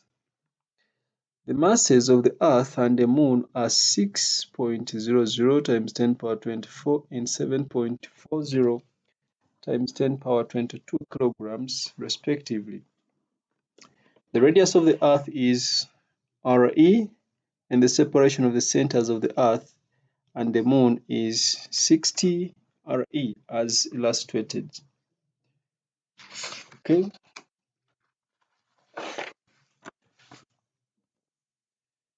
Explain why there is a point between the Earth and the Moon at which the gravitational field strength is zero. Explain why there is a point between the Earth and the Moon at which the gravitational field strength is zero. Okay, so we imagine that we are moving, or we imagine there is a small test mass somewhere. When we move it to the Earth's surface, or when we put it between the two, let's consider a small test mass somewhere, m. So this mass, if it is in the field caused by the Moon, it is experiencing a force in that direction. So because the force is always attractive, so the force between M and the Moon must be towards that side.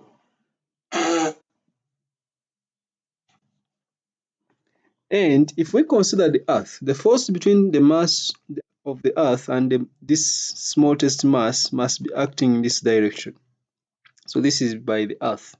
So it means there is a point between the Earth and the Moon where the resultant force on a small test mass will be zero, simply because the force is always attractive, or the field is always attractive. Therefore, the fields experienced by this mass due to the different masses will be in opposite directions.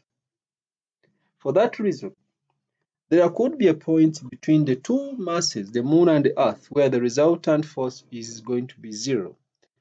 Because the Moon is less massive than the Earth, we can even predict that this point should be closer to the Moon. So we are saying the fields of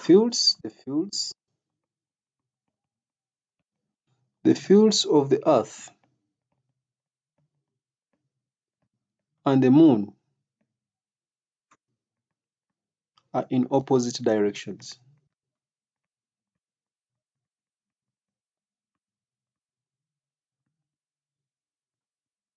The fields of the Earth and the Moon are in opposite directions, and therefore the resultant field and the resultant field strength and the resultant field strength is found by actually subtracting, that is by vector addition, is found by subtracting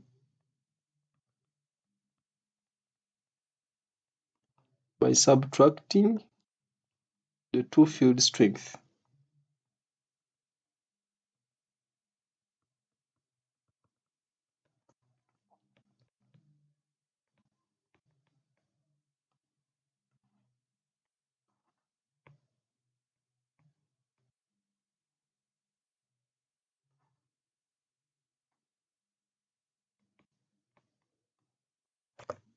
So there is a point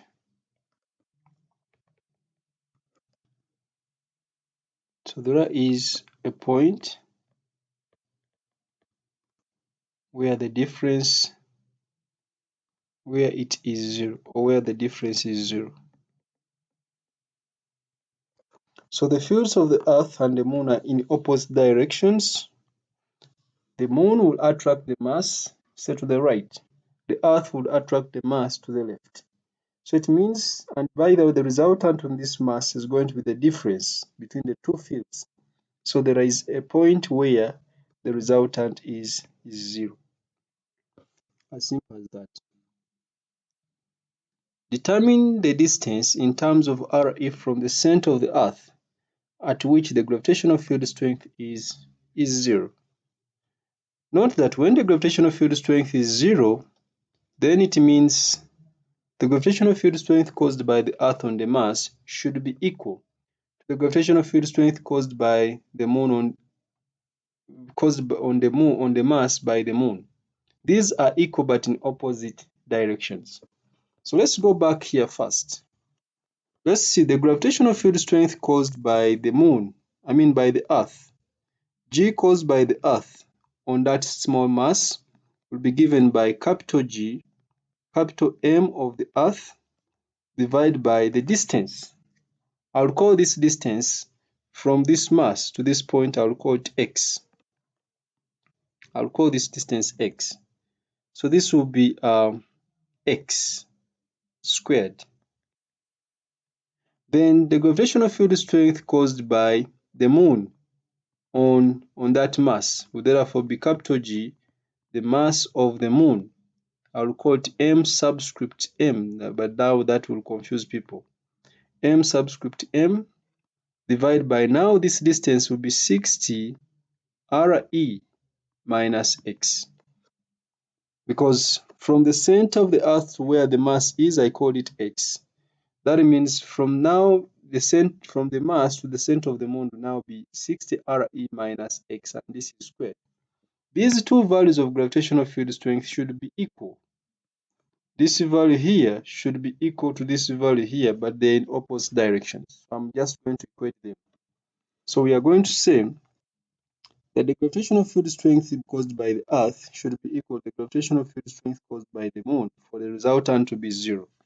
And if that is true, then we shall say that G, mass of the Earth, divided by x squared should be equal to G, capital M, capital mass of the moon, divided by 60 minus Re, sorry, 60 Re, not 60 minus Re. So this is 60 Re minus x, and this is squared. Already capital G has cancelled out. So I'm going to simply substitute the values of mass. So I'll have 6.0 times 10 power 24 divided by x squared is equal to, the mass of the moon is 7.4 times 10 power 22 divided by 60 Re minus x, and this is squared.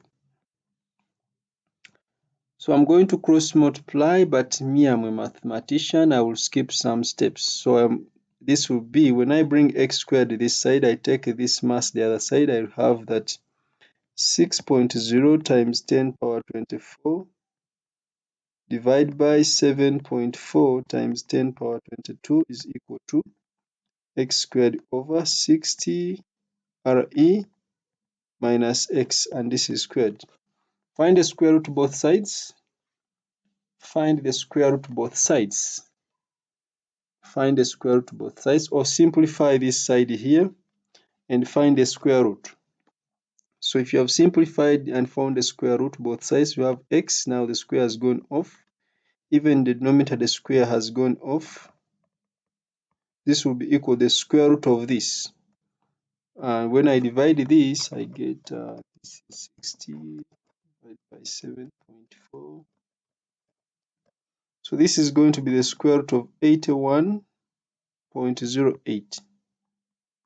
When I get square root both sides, maybe some people may not see that. Let me change slightly the color here. So I find the square root both sides here. Okay, so again I cross multiply. Of course, this is approximately 9 by the way. This is approximately 9. So I have that x is equal to 9 times, or 9 into 60 Re minus x.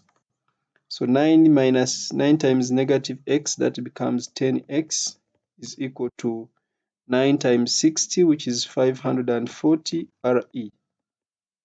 So you notice that x is going to be equal to 54 Re. So the question is, determine the distance in terms of Re from the center of the Earth at which the gravitational field strength is 0. And that distance is going to be 54 times Re. Okay, let's finish this graph before we go for a break. On the axis of the figure 1.3, sketch a graph to show the variation of the gravitational field strength, that is G, with the with the position between the surface of the Earth. So we are starting from the surface. We don't mind about inside the surface, inside the Earth. So I'll put a vertical line there for the surface of the Earth. And I'll put a vertical line here for the surface of the Moon. So my graph will not go beyond those boundaries. The Moon is this side, its surface starts from there. Okay, now we have seen that gravitational field strength are in opposite directions. But there is a point where it becomes 0. And we know that the Moon is less massive than the Earth. So that point where it becomes 0 will be closer to the Moon than to the Earth. Because this is going to be, from the center to this point is around 54 Re. Then it means this is going to be 60 minus 54, that is about 6. So it is going to be very close, very, very close to the Moon. So this is the point where G is equal to 0. Okay, we know that the gravitational field strength, these two values are in opposite directions, so the graph should be on both sides of the x-axis. For close to the Earth, it should be on one side of the x-axis. Close to the Moon should be on the other side of the x-axis, to show that the two fields are in opposite directions. Gravitational field strength on the Earth's surface is greater. It is in fact that on the Moon is around 1/60 of that on the Earth. So when I'm drawing the graph, I must put that in mind. So if close to the Earth's surface, it is this value here. This is G on the Earth's surface. Then G on the Moon's surface will be approximately 1/60 of G on the Earth's surface. So let me consider it to be this point here. So as we move away from the surface, G varies as the inverse square, because G is capital G M over R squared. So it decreases. So it is going to be a graph which is somehow like this. Right, that is not good enough. So this is going to be a graph which is like that. It reaches the x-axis, starts from the surface. Then again, when we move closer to the Moon, now G starts increasing, but it can't increase the same value as it decreased from the Earth. So this will be also something like this. So that is the graph we are looking for. That's the graph we are looking for. Because G on the Earth is on the Moon's surface is 1/6 of G on the Earth's surface, they don't reach the same. These graphs should not be the same. They should not be, or in other words, G on the Earth's surface should be greater than G on the Moon's surface. First of all, you notice that they are in opposite directions. That's why the graphs are crossing. The graph is crossing the x-axis. I could also have done the other way around. I put the one for the Earth below the x-axis and the one for the Moon above the x-axis. And it doesn't change the explanation. If the values of G were in the same direction, then the graph would not or would never cross the x axis. Otherwise, since the values are in opposite directions, then the graph should cross the x-axis. Let's have a short break and we'll return. Okay, so welcome back from the break, and I think this is exactly where we have stopped. Let's continue to our next question. The next question is define the radian. Define the radian. If you remember from circular motion, we said the angle swept through, which is the angular displacement, was equal to s over r. And we say delta theta was equal to 1 radian if and only if s was equal to r. So that was the definition of the radian. So the radian is the angle subtended at the center of the circle.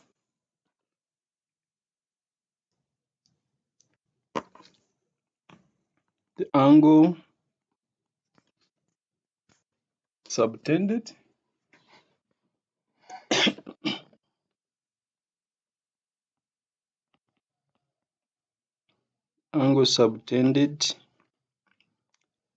at the center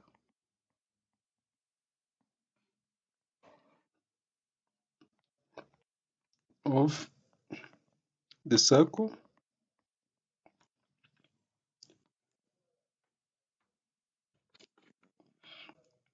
Angle subtended at the center of the circle by an arc equal in length to the radius, or when the arc length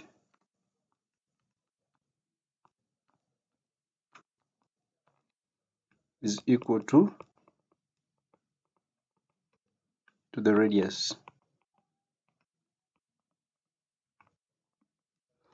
So the angle subtended by an arc whose length is equal to the radius at the center of the circle, that's what we call the radian. The angle subtended at the center of the circle when the arc length is equal to the radius. We saw that in circular motion. Okay, next. A stone of weight 3 newtons is fixed using glue to one end P of a rigid rod CP as shown. Okay. The rod is rotated about end C so that the stone moves in the vertical circle of radius 85 centimeters. The angular speed omega of the rod and the stone is gradually increased from 0 until the glue snaps. The glue fixing the stone snaps when the tension in it is 18 newtons. For the position of the stone at which the glue snaps, on the dotted circle of the figure 1.1, mark with the letter S the position of the stone. So we expect that the stone is most likely going to snap when the rod is vertical, that is, when the stone will snap is most likely when the stone is in this position here. So they said mark this S. Of course, if the rod is in this vertical position, there is tension in the rod which is acting towards the center, and the stone will have a weight which is acting downwards. So there is a resultant force here which provides centripetal force. So the tension minus the weight is the one which is going to provide the centripetal force. The tension minus the weight will provide the centripetal force. So S is here. Snapping occurs when we are at that point. So that one is done. Calculate the angular speed V of the stone. Calculate the angular speed V of the stone. That is, we want to calculate omega. Okay, so let's try to find omega. So we have already seen that the resultant force on the stone when it is snapped at the point where it snaps is the one providing the centripetal force. So tension minus the weight is equal to the centripetal force. So the tension at the point of snapping is 18, and the weight is actually given as 3 newtons. This should be equal to the centripetal force, which is mv squared over r. Remember, V is equal to omega times r. I'm saying and V is omega times r. So 18 minus 3, that is 15, is going to be equal to m times omega squared times r. When I substitute omega squared here, the r in the denominator disappears. So it means if I try to make omega the subject, so omega squared is going to be 15 divided by mass times r. I'll simply substitute and find the square root. So omega is going to be the square root of 15 divided by the mass. Since they have given us the weight as 3 newtons, the mass is going to be equal to the weight over g. That is 3.0 divided by 9.81. That is the mass of the stone. Then times the radius, which is 0.85, because it was given as 85 centimeters. I pick my calculator very fast.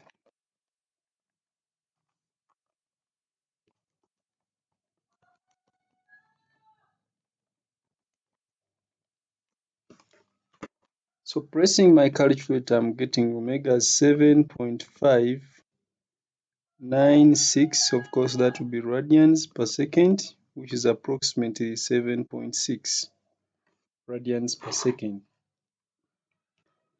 The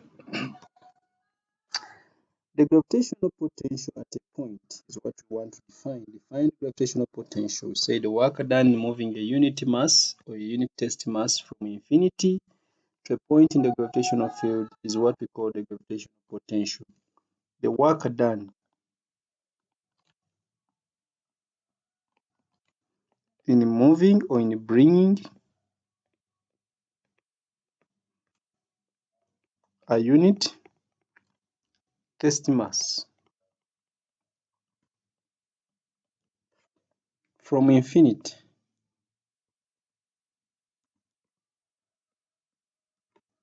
to the point.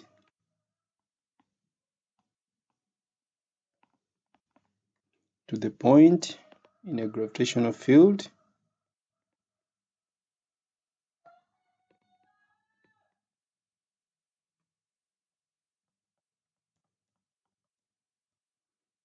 is what we are calling gravitational potential at a point. Next, the Earth may be considered to be an isolated sphere of radius r with its mass concentrated at its center.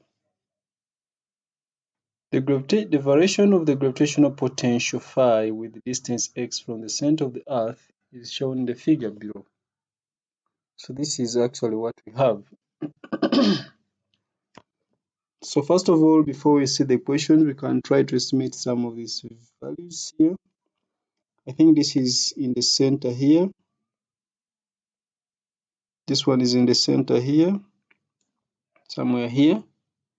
And if I use the scale here is negative. The scale here is 2 divided by 10 is 0.2. So this value here is approximately negative 6.2 and 0.1. So this value here in the center is negative 6.3. So this is negative 6.3 here. Then we also have this one here. It is also in the center. 1, 2, 3, 4, 5, 6, 7. 1, 2, 3, 4, 5, 6, 7. So it is in the center. 1, 2, 3, 4, 5, 6 and a half. 1, 2, 3, 4, 5, 6 and a half. Somewhere here.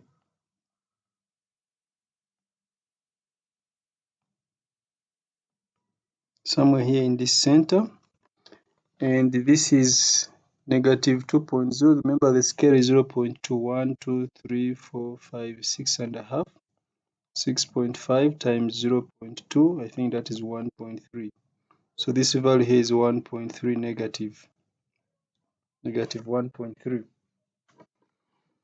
Okay, so let's now look at the questions. The radius r of the earth is 6.4 times 10 power 6. By considering the gravitational potential at the earth's surface, determine a value for the mass of the earth.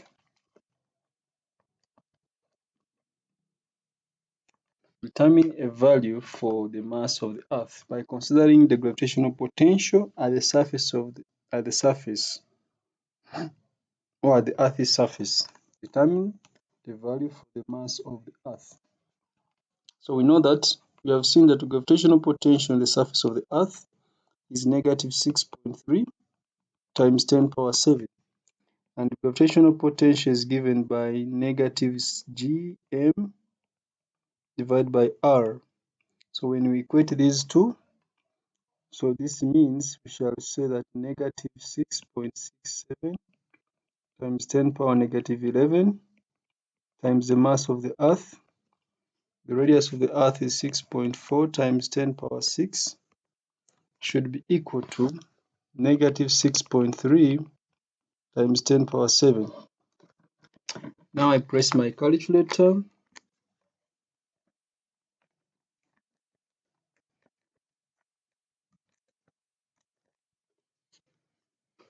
So I've cross multiplied and pressed my calculator, and I've got m being equal to 6.04 times 10 power 24, which is approximately 6.0 times 10 power 24 kilograms. A meteorite is at rest at infinity. Remember, potential at infinity is 0. The meteorite travels from infinity towards the Earth's surface. Remember, potential on the Earth's surface is that. Calculate the speed of the meteorite when it is at a distance of 2r above the Earth's surface. Explain your answer. Okay, so it is at a distance 2r above the Earth's surface. So it is at a distance 2r plus r, which is 3r, from the center of the Earth's surface. It is at a distance 3r from the center of the Earth's surface. So we know that potential at infinity is equal to 0. Potential at the distance 3r is equal to, we go to the graph. The meteorite is at a distance, we are considering it at a distance 2r from the surface. So it is at a distance 3r from the center. So 3r is here, is in this center here, this middle point. 1, 2, 3, 4, 5, 6, 7, 8, 9, 10 and a half. 10 and a half. 10.5 times the scale. 10.5 small squares times the scale, which is 0.2, times 0.2, that is 2.1.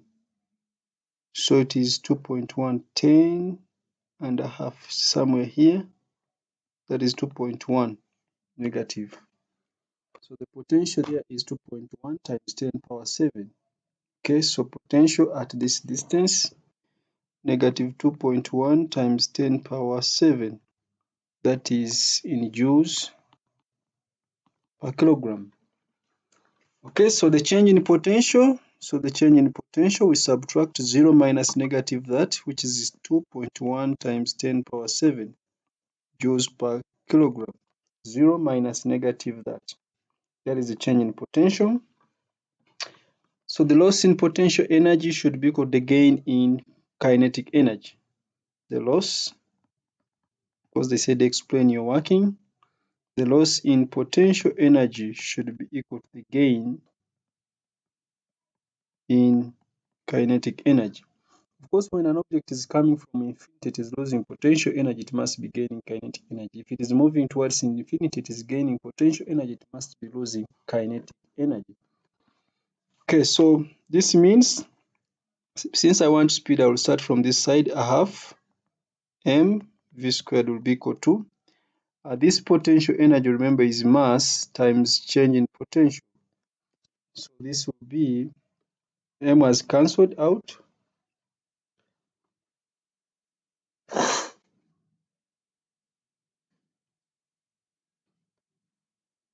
So m has cancelled out. So v is going to be the square root of twice the change in potential.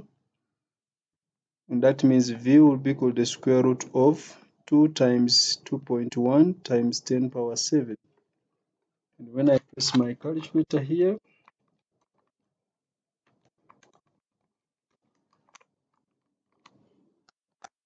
so I am getting the speed as 6.5 times 10 power 3 meters per second.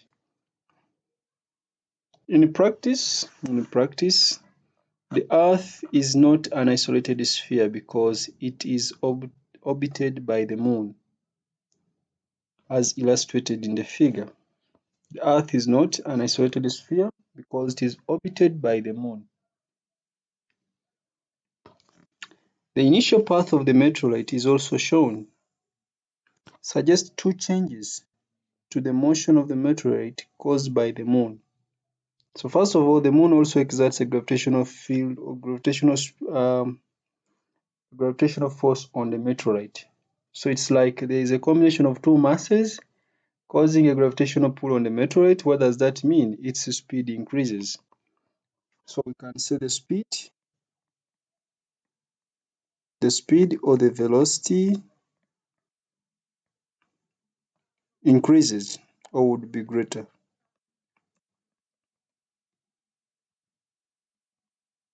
Because there are now two masses causing the same a field onto the meteorite, and they are almost on the same side, so they increase its speed.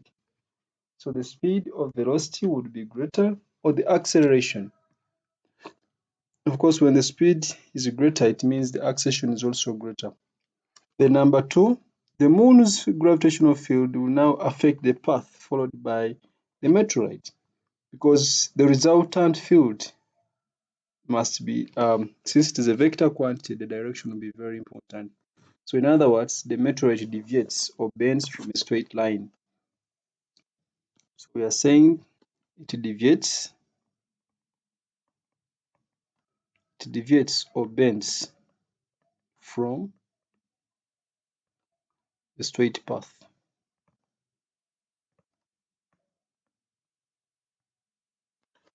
It bends from the straight path. You can also think about any other changes which may occur, but these are the most obvious ones. The speed or the velocity would be greater or increases. It also moves away from its straight path, since there are now two fields acting on it or causing it to move. Therefore, it affects its initial straight path. Okay, that being said, question number 18, number 9 next. By reference to the definition of gravitational potential, explain why gravitational potential is always negative. Why is gravitational potential always negative? Number one, we said the potential at infinity is defined to be zero. Number two, we said the force between two masses is always attractive. So it means when you're moving one mass away from another, you are doing work against. So you gain the mass gains energy. When you bring the masses close to each other, the masses are losing energy, or work is got out of the masses. So they have energy which is less than zero. So we are saying gravitational potential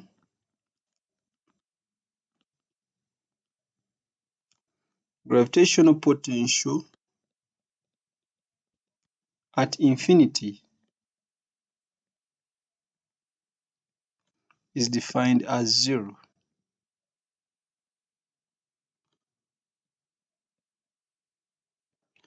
Gravitational potential at infinity is defined as zero, and gravitational force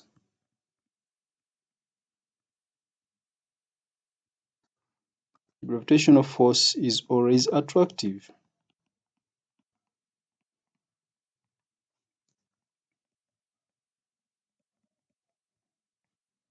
Gravitational force is always attractive. So work is got out of the object or out of the masses as they move, or work is got out of a mass as it moves from infinity. So work is got out. is got out of an object as it moves from infinity. Thus, potential is less than zero.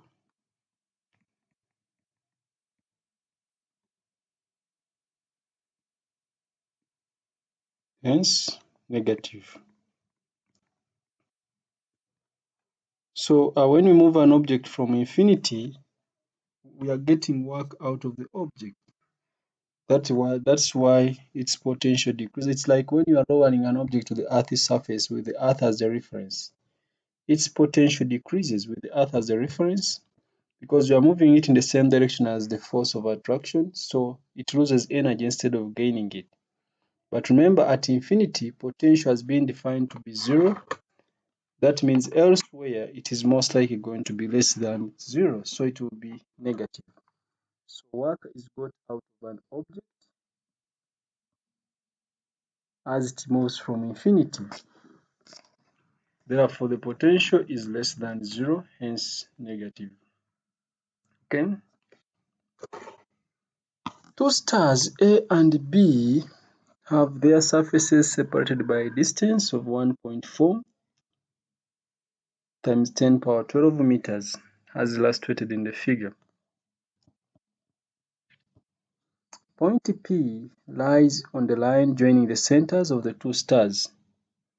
The distance x of point P from the surface of the star may be varied. Whether if this is x, the other one will be 1.4 times 10 power 12 minus x. The variation with the distance x of the gravitational potential phi at point P is shown in the figure below. So the variation has been shown here.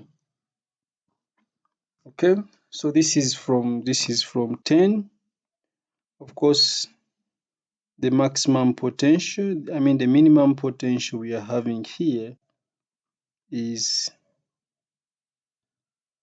it 14?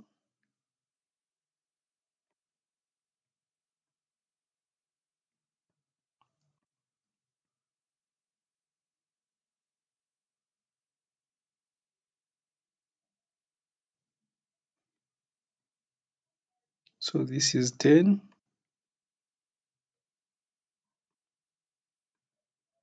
And this is 14. That is 14. So we are changing from 10 to 14. Okay. So the question is a rock of mass 180 kilograms. So the mass is 180 kilograms. Moves along a line joining the centers of the two stars from star A towards star B.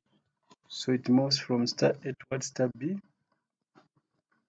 Use data from the figure to calculate the change in kinetic energy of the rock when it moves from the point where x is 0.1.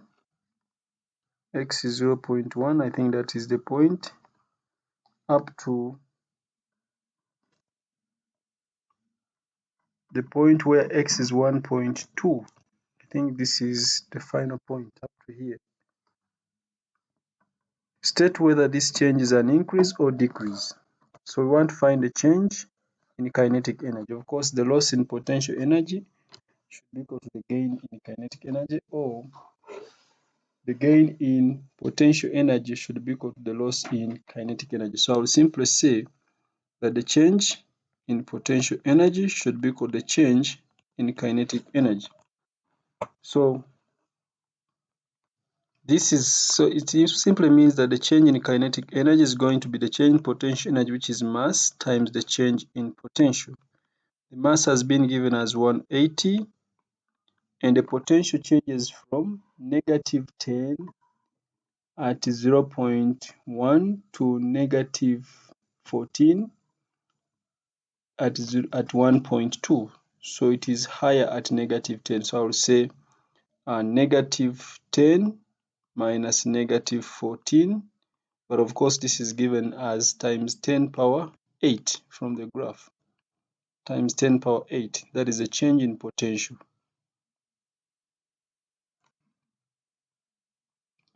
So this means the change in kinetic energy is going to be 180 into 14 minus 10 times 10 power 8. Answer.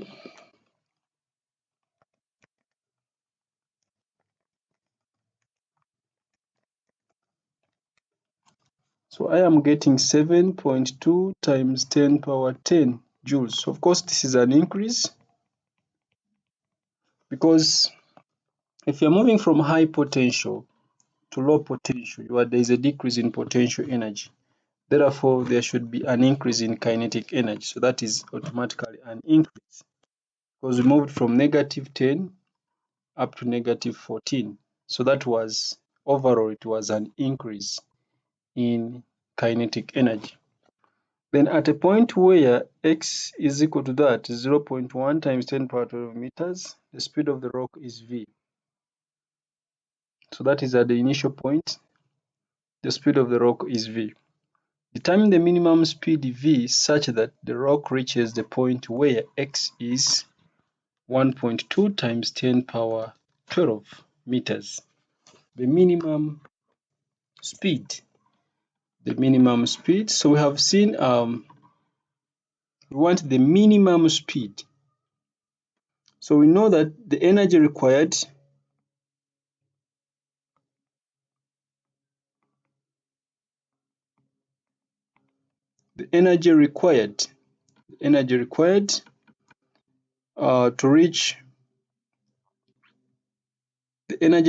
to reach of course a point where the potential is actually minimum. This energy will be equal to the mass times the change in potential, which mass is going to be 180. The change in potential, so we shall consider from negative this to this point here where it becomes negative 4.4, I think. So this will give us the minimum speed, because if we don't reach this point where the potential is this, then we cannot reach this point, because this becomes easy if we have reached this point here. If we start from here and then we come back to this point here, it becomes easy. So we need the minimum potential to reach this point, the minimum speed to reach here first. So the energy required is going to be equal to 180 times, this is from, we are going to be changing from negative 10 to negative 4.4. So this means we shall have negative 4.4 minus negative 10. This is times 10 power 8. That is the energy required. Remember, I'm using mass times change in potential. Mass times change in potential. So this is the energy which is required. And I think when we press this in the calculator, it is going to give us 10 minus 1.4, 10 minus 4.4 times 180.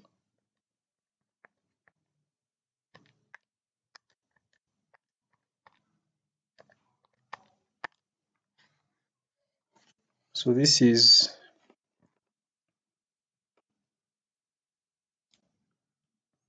the same as, let me just leave it as 180 times 5.6 times 10 power 8 as the energy required. So a half m v squared is equal to 180 times 5.6 times 10 power 8. And then, of course, the mass has cancelled. This mass is the same as this, so it cancels out. So v squared, or v, is going to be the square root of 2 times 5.6 times 10 power 8.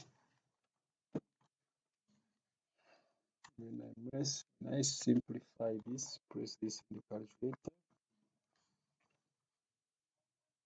2 times 5.6 exponent 8, root of the answer. So I'm getting the square root as 33,466.4, which is approximately 3.35 times 10 power 4 meters per second. So the minimum speed is when the change remains zero for some distance. The change in potential is going to remain zero for some distance. So this is going to be our minimum speed, because when the change in potential becomes almost zero for some distance, then it means that the kinetic energy at that point is going to be zero. Then now the mass, if it has reached that point, now it can fall back to the required point, because now it can gain more kinetic energy to arrive at the given point, or it gains more kinetic energy as it moves to the given point. So the energy required is this. Now somebody might be wondering, why did we use the energy required as negative 44.4, negative 4.4 minus negative 10, rather than the change that we have obtained above. Now the change we obtained above cannot be used here, because we want the minimum speed such that the rock reaches the point where 1.2 times 10, where x is 1.2 times 10 power 12 meters. So it should leave the surface with this speed so that it reaches the point where potential energy is, or potential is negative 4.4. That is the actually that is the maximum potential. Then now it can return. Otherwise, if we give it less than this speed to reach that value of maximum potential, then it will not be able to reach the point where x is 1.2 times 10 power 12. Okay. Next, a binary star consists of two stars, A and B, that orbit one another as illustrated in the figure. The stars are in circular orbits with the centers of both orbits at P, a distance d from the center of star A. Explain why the centripetal force acting on both stars has the same magnitude. I think that is easy. Remember, it is the gravitational force which is providing the centripetal force. And the gravitational force between the two masses is equal but simply opposite. So it means the centripetal force must be the same following Newton's third law. So we are saying the centripetal force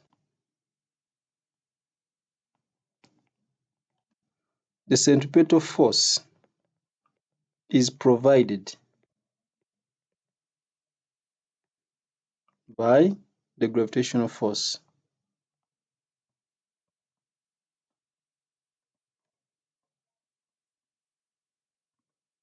The centripetal force is provided by gravitational force, but by Newton's second law, by Newton's third law.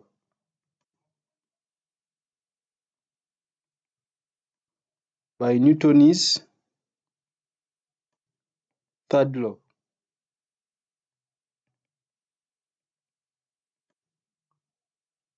By Newton's third law, the gravitational force is the same.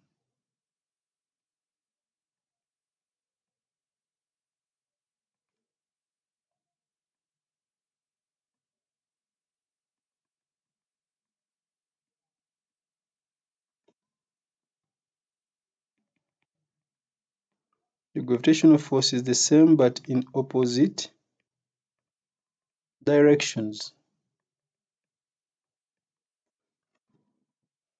So if the gravitational force is the same, yet it is the one which provides the centripetal force, then the centripetal force is going to be the same.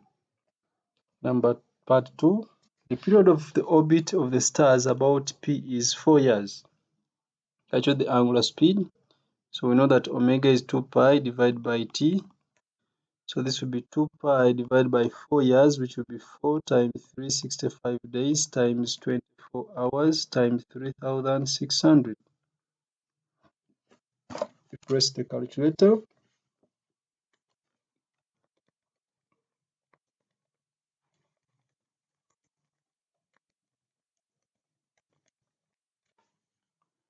So this is going to be 4.98 times 10 power negative 8, which is approximately 5.0 times 10 power negative 8. That is the angular speed. Okay, next. The separation of the centers of the stars is 2.8 times 10 power 8 kilometers. The mass of star A is ma, the mass of star B is mb. The ratio of the masses is given as 3.0. So ma over mb is 3.0. Remember, the centripetal forces are the same. The centripetal forces are the same. So let's find first of all the centripetal force. Remember, centripetal force is going to be towards the center. So if we consider the centripetal force of mass of star A towards the center, the centripetal force here is going to be m omega squared times d. Remember, centripetal force Fc is equal to mv squared over r, which is m over r, and v squared is omega squared times r squared, because v is omega r. So this square cancels with that. So you remain with m omega squared r, where r is the distance to the center. So the centripetal force here will be m omega squared times d. And the centripetal force this side will be now m omega squared. This is mass of star A. The other one is mass of star B, omega squared. Now the distance to the center will now be 2.8 times 10 power. Let me leave it in kilometers. 8 minus d. That will be the centripetal, the distance from here up to here. So these two should be equal. Those two values should be equal. So I'm now equating the two values here. So we have said centripetal force Fc is m v squared over r, which is the same as m omega squared times r. The centripetal forces are equal, so we have mass of A, omega squared, omega is the same, times the distance from the center, should be mass of B, omega squared, and distance in the center is 2.8 times 10 power 8 minus d. So omega squared has cancelled out. Remember, ma over mb is 3, so I try my level best to come up with that ratio. So ma over mb is equal to 2.8 times 10 power 8 minus d over d. But remember, this ratio is 3.0. So 3.0 is equal to 2.8 times 10 power 8 minus d over d. So I have the 3.0d plus d should be equal to 2.8 times 10 power 8. I'm just trying to solve. So 4d is equal to that. So d is going to be 2.8 times 10 power 8 divided by 4. 3d plus d, that is 4. 2.8, I think 27 by 4, 28 by 4 is 7. So this is 7.0 times 10 power 7 kilometers. Remember, I didn't change 2.8. Then use your answer in A Roman 2 and B Roman 1 to determine the mass mb. Use your answer in A Roman 1 and B Roman 2 and B Roman 1, A Roman 2 and B Roman 1 to determine the mass mb of star B. So let the mass ma be equal to 3 times the mass mb. So we can now substitute in this expression again if we want. We can substitute in that same expression there. So where there is ma, I will put mb. I will now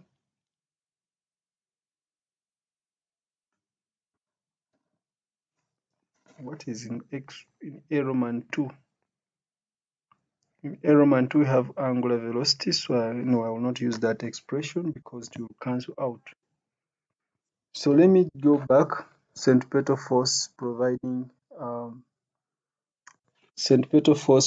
the gravitational force. So Fg is equal to Fc.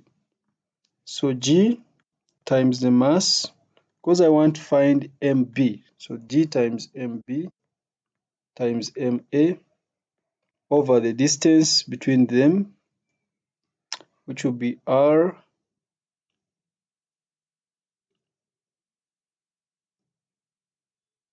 How should I call this? Okay, let me just call it r squared. Should be equal to, now the centripetal force on A is going to be ma times va squared over the distance d, because the distance from the center is d. Okay, know that the gravitational force is between the two masses, so r is the distance between the two masses, but the centripetal force is towards the center, so d is the distance between to the center, from mass A to the center of rotation. So ma has cancelled out, and remember also va is going to be omega squared, after it is the same, times d. Omega squared times d, where this is the distance from the center. Okay, so we are now going to substitute. Or we try to simplify this. I'm going to try and simplify this, because va squared is omega squared times d squared. So I will have that g m for b times or over r squared. Remember, r is the distance between the two masses, is going to be omega squared times d squared over d. So d has cancelled. So I'm now going to simply make mb the subject. So mb is going to be omega squared times d, then times r squared divided by g. Let's substitute. Omega, we calculated omega as 4.98 times 10 power negative 8, and this is squared. D, we have got D as 7.0 times 10 power 10, and we have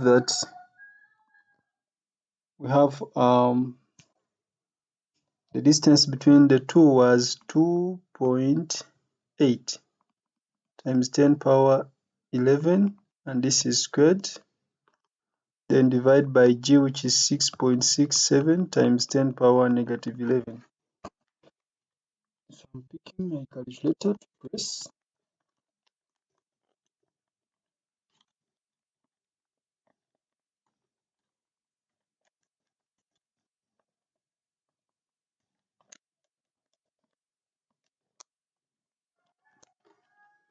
So I'm getting MB as 2.0 times 10 power 29.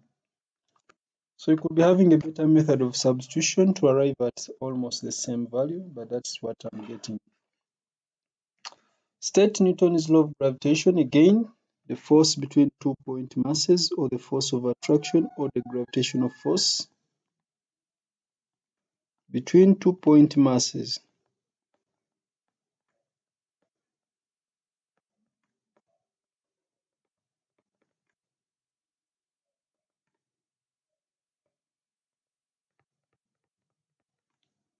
is directly proportional.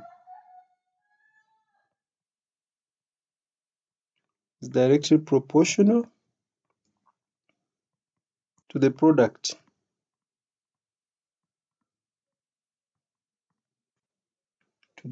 of the masses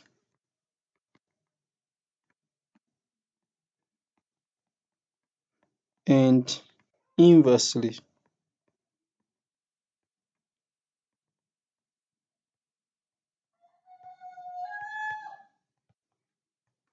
And inversely proportional to the square of their separation.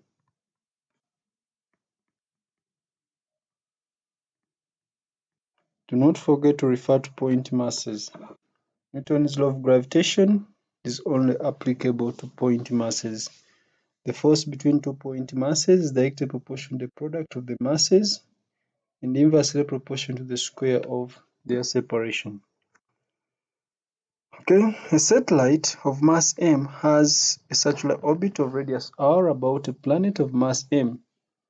It may be assumed that the planet and the satellite are uniform spheres that are isolated in space. Show that the linear speed v of the satellite is given by that expression. I think this is easy. Gravitational force provides centripetal force.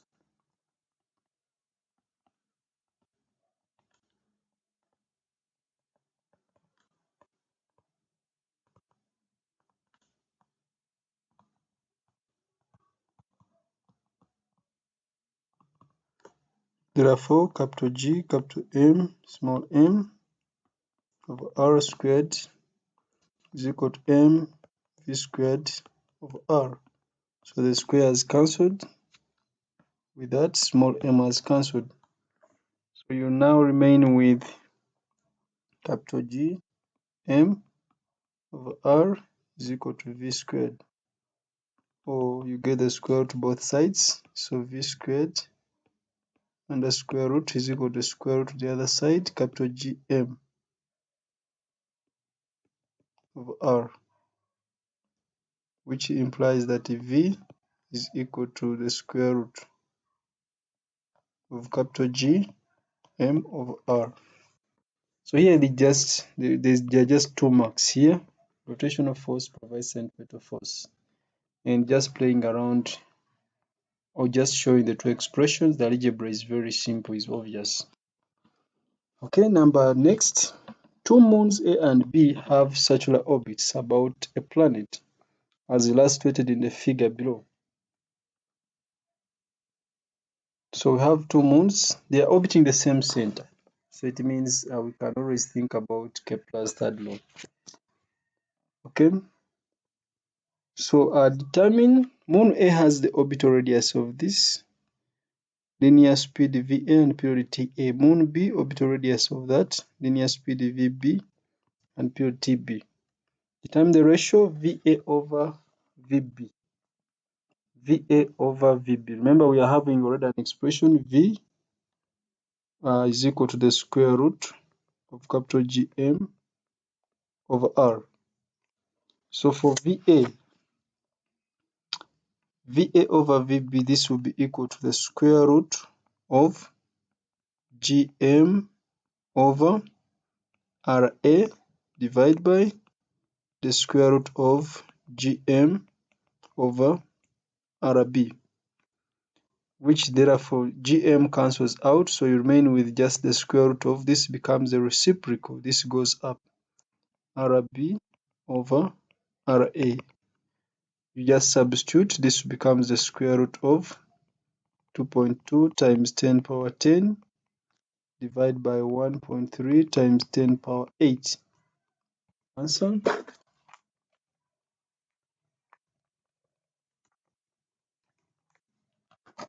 So this is 13.0, so the ratio is approximately 13.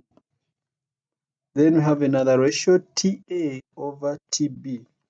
Determine the ratio, TA over TB. So this means since we have brought in period, then we need to rethink about the expression for V. So we know that V is equal to omega times R, which is 2 pi over T times R. So it means for VA is going to be 2 pi RA over TA. Similarly for VB is also going to be 2 pi RB over TB. So I'm now going to divide the two equations. So VA divide, since I have VA over VB, I will divide VA by VB. 2 pi cancels. I'm dividing VA by VB. So it means TB goes up. If you want, you can. I always don't want to do this mathematics. So anyway, 2 pi RA over TA. I'm dividing, so I multiply, get the reciprocal. So it becomes TB over 2 pi times RB. So 2 pi has cancelled. So note that I want TA over TB. But this one is RA over RB times TB over TA. And I want this reciprocal here. I want this. I already have VA over VB as 13. RA is given and RB are given. I only want to find TA over TB. Alternatively, so I will substitute. I'm going to substitute. So VA over VB is 13. 13 is equal to RA, which is 1.3 times 10 power 8. RB, which is 2.2 times 10 power 10 times TB over TA. If I cross multiply, the answer I get is TB over TA, then I get the reciprocal. Or alternatively, I can get the reciprocal at once. I say TA, I'm taking TA this side, divide by TB. I've taken TB also that side, will equal to 1.3 times 10 power 8, that remained on that side, over 2.2 times 10 power 10, that remained on that side, times 1 over 13. That also, just whatever way you do it mathematically, all we want is to make TA over TB the subject. So we can now press our calculator.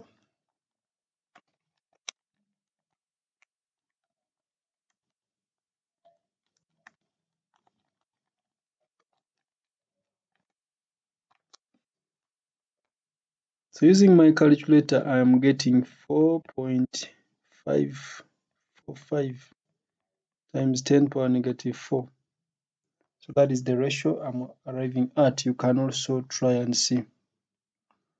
Then the planet spins about its own axis with angular speed 1.7 times 10 power negative 4 radians per second. Moon A is always above the same point on the planet's surface. Determine the orbital period TB of Moon B. So we know that period, since they have given us angular speed, we can say omega is 2 pi over t. The period of A is going to be 2 pi over omega, which is 2 pi divided by 1.7 times 10 power negative 4. When you press your calculator to get period of A,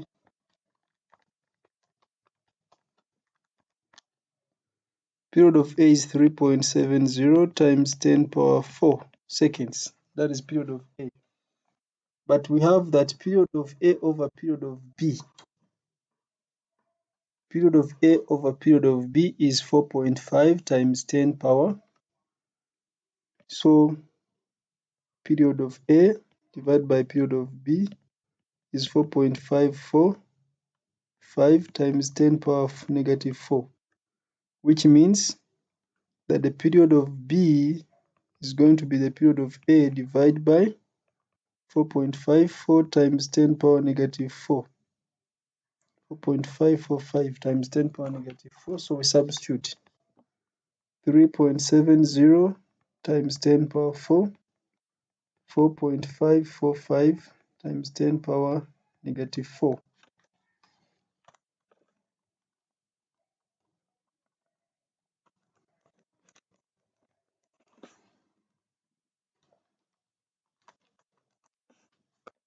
So pressing my calculator is giving 8.1 times 10 power 7 seconds. You can also check by calculating number next. A moon is in a circular orbit of radius r about a planet. The angular speed of the moon in its initial orbit is omega. The planet and its moon may be considered to be point masses that are isolated in space. Show that r and omega are related by the expression that explain your working. So the gravitational force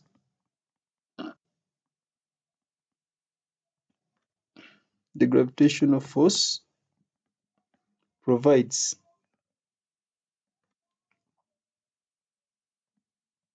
the centripetal force. So G, let the mass of the planet be capital M, the mass of the moon small m.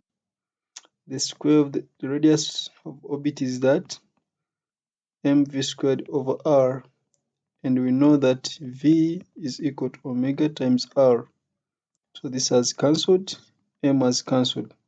So G capital M over R is going to be equal to omega squared times R squared when I square this, which means that G capital M is equal to omega squared R cubed. This means, and we know that G times M equals to what? A constant. Hence, R cubed omega squared is a constant. So these are very easy questions. Phobos and Deimos are moons that are in circular orbits about planet Mars. Data for Phobos and Deimos are shown in the figure below. So the radius of orbit for each is given, the period of one is given. Use data from the figure to determine the mass of Mars. So I think let's consider Phobos. Since its period and radius have been given. So we shall say if we consider Phobos, for Phobos, omega is equal to 2 pi divided by t, which is going to be equal to 2 pi divided by the period, which is 7.65 times 3600 to change it to seconds. So omega here is pressing the calculator.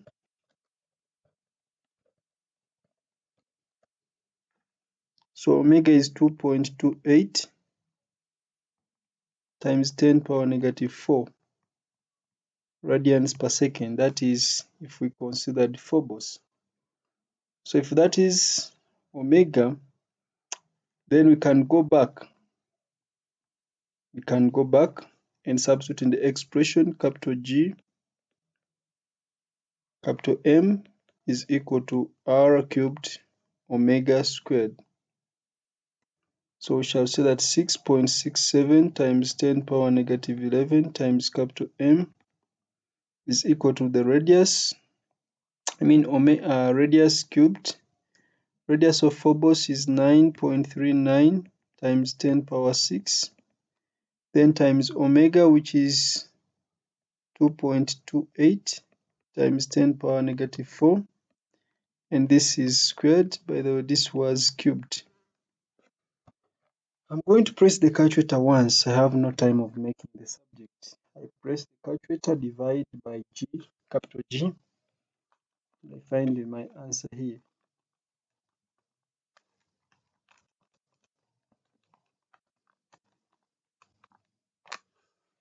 So I'm finding capital M as 6.46 times 10 power negative 23. So the mass is 6.46 times 10 power 23, not negative 23. Use data from the figure to determine the period of Deimos. in its orbit about Mars. So we are going to find now the period. Now that we know the mass of Mars, then we can now find the period of the period of Deimos in its orbit about Mars. So we can, of course, you can substitute and find omega, the angular speed, and then you find the period. I think that would be the most straightforward thing. That is, if we use G, m is equal to r cubed omega squared. G is 6.67 times 10 power negative 11 times the mass, which we have calculated as 6.46 times 10 power 23. The radius of orbit of Deimos is 1.99 times 10 power 7, and this should be raised to power 3 times omega squared. So I'm finding omega first. I'm just going to divide both sides and find the square root direct.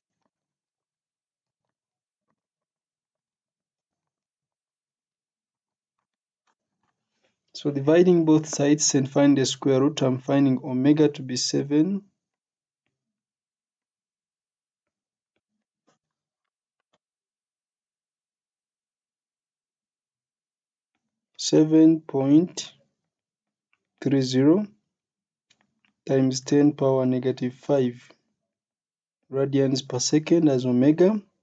But remember, omega is 2 pi over t. So to find the period, I will get 2 pi divided by omega, which is 7.30 times 10 power negative 5. So I'm dividing this.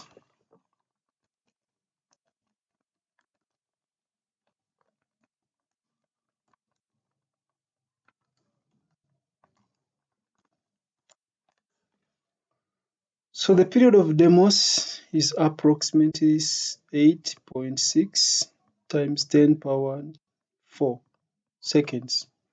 They want the answer in hours, so I divide this by 60, divide this by by 3,600.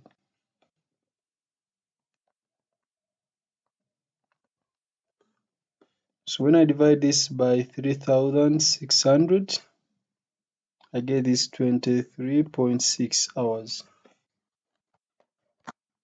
So from seconds to hours, I again divide 8.6 times 10 power 4 by 3,600. So that gives me approximately 23.6 hours. Okay, so I think that is fine. You can always have another method leading to the same answer. The period of rotation of Mars about its axis is 24.6 hours. Deimos is in equatorial orbit, that is just above the equator of Mars, orbiting the same direction as the spin of Mars about its axis. And we are seeing that the period of Mars is this, the period of Deimos is 23.6, which means they are approximately the same. Use your answer in Roman 1 to comment on the orbit of Deimos. So we can say, I think we can say that it's almost geostationary. It's not geostationary, but it's almost geostationary.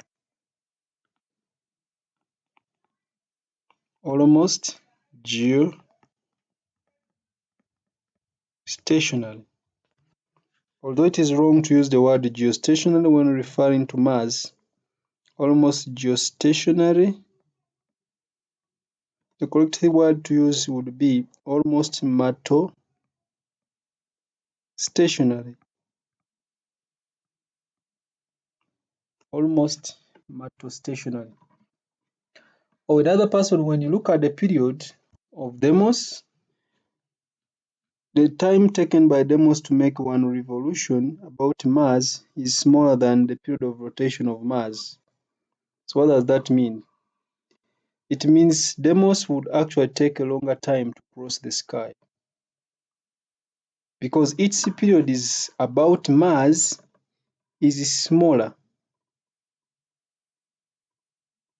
Let me rub off this and I just consider the Earth as the reference point so that it will be geostationary. So when we look at it in the sky, Deimos would take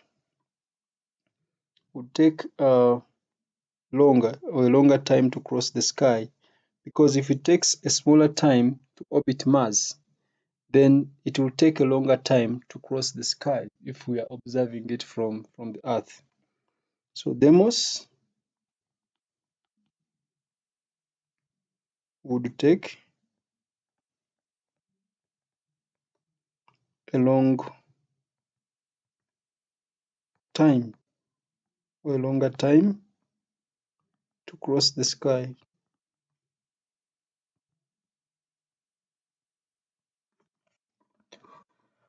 Okay, the planet Mars may be considered to be an isolated sphere of diameter 6.79 times 10 power 6 meters, with its mass 6.42 times 10 power 23 kilograms concentrated at its center. A rock of mass 1.4 kilograms rests on the surface of Mars. For this rock, determine its weight. So weight is simply mass times the gravitational field strength, which is the mass times capital G times capital M over R squared. That is the gravitational field strength.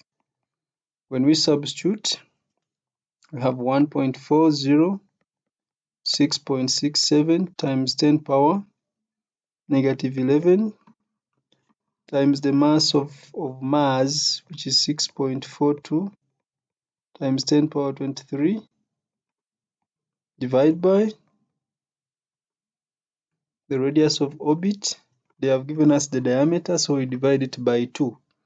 So this will be 0.5 times 6.79 times 10 power 6. And this is squared. When I say 0.5 is a half of this, so I'm getting the radius because they gave us diameter.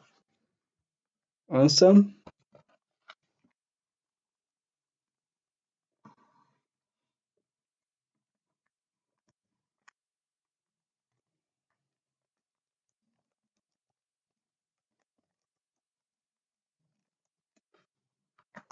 So when I press my calculator, I'm getting 5.20 newtons.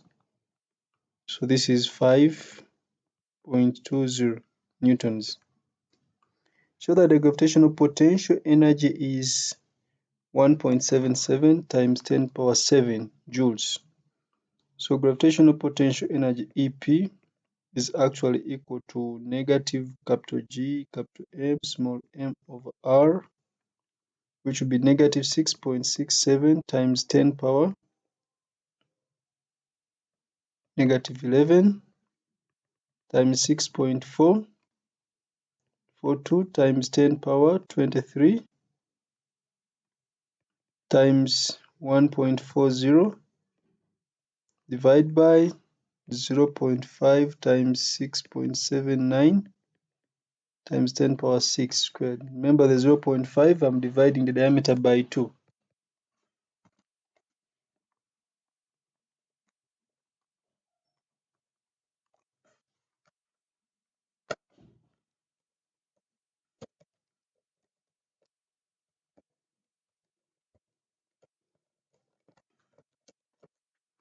So when I press my calculator, I am getting 1.77 times 10 power 7 joules.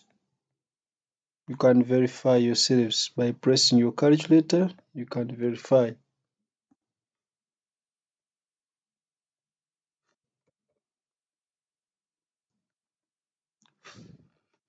Use the information in Errorman 2, that is the gravitational potential, to determine the speed at which the rock must leave the surface of Mars so that it will escape the gravitational attraction of the planet. That is the minimum speed. When it is at infinity, potential is 0. When it is completely free, so it means the change in potential energy is going to be 0 minus negative that.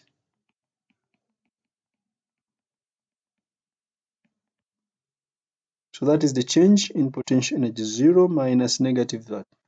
And this becomes the kinetic energy. So I say a half mv squared is going to be 1.77 times 10 power 7. So speed v is going to be equal to 2 times 1.77 times 10 power 7 divided by the mass, which is 1.40 under the square root.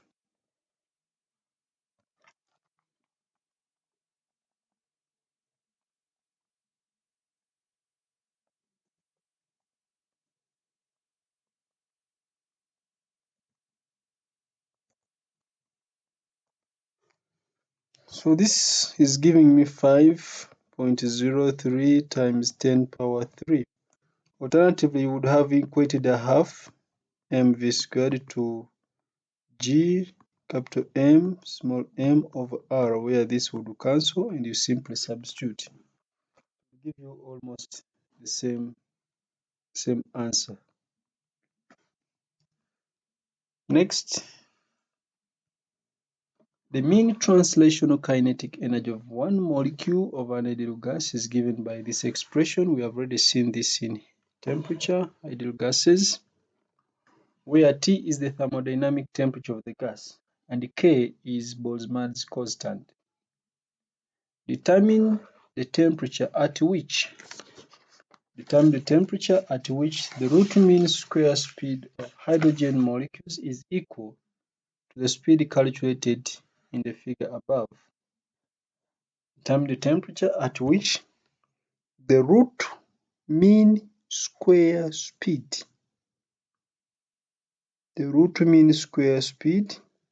of hydrogen molecules is equal to the speed in B.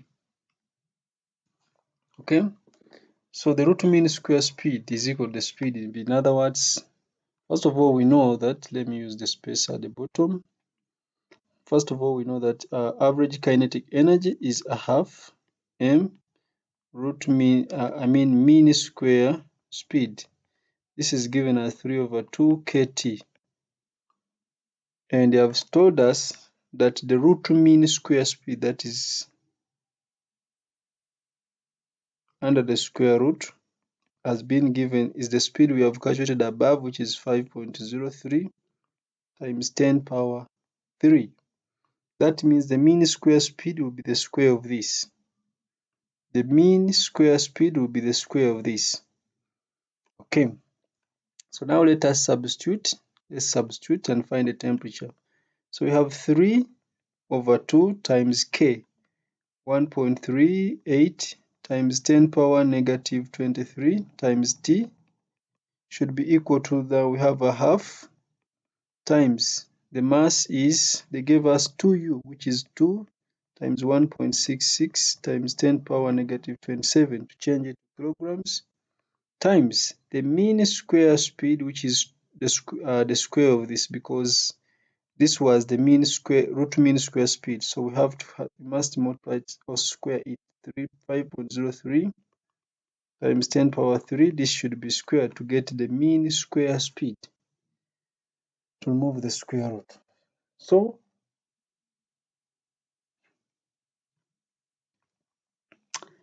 I'm going to just press the calculator and make it to the subject. So 2 was cancelled. 2 times 1.66 exponent negative 7 times 5.03 exponent 3 squared divide by 3 times 1.38 exponent negative 23. So I'm getting the temperature as 2030 Kelvin. State and explain one reason why hydrogen molecules may escape from Mars at temperatures below that calculated in Roman 1. Why may hydrogen molecules escape from Mars at temperatures below this? First of all, we said in ideal gases that there is a wide range of a large number of molecules. so that an average behavior is always considered. That means this wide range of molecules will have also wide range of speeds. So it means some molecules could have um, higher speeds, or some molecules could even be escaping just from above the planet's surface rather than just on the surface. Yet in calculating this, we were considering the surface of the planet. So it means they may have higher, or they may start with a higher initial potential energy if they escape from a point above the planet. So I'm saying there is a range of speeds, and some molecules will have higher speed. So there is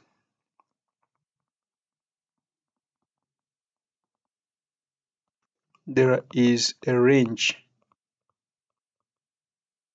There's a range of speeds for molecules,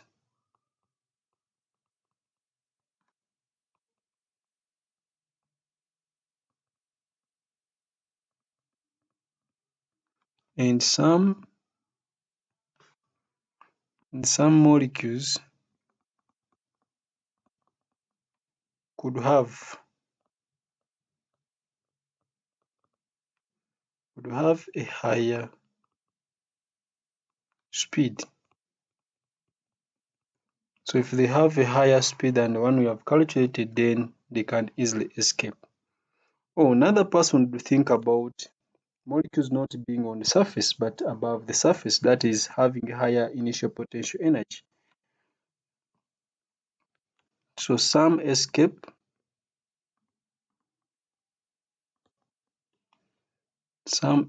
from a point above the planet.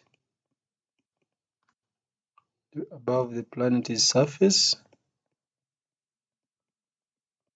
So initial potential energy is higher.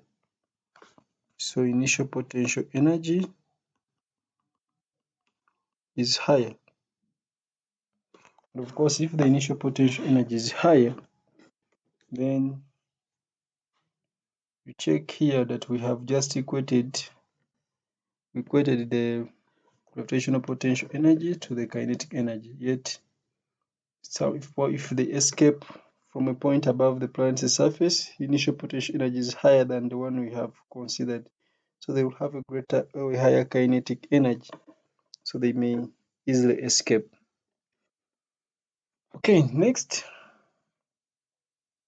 state what is meant by a field of force. I think I talked about a field of force when I was uh, talking about fields. Said a field of force is just a region of space where a particle or a body experiences a force. Region of space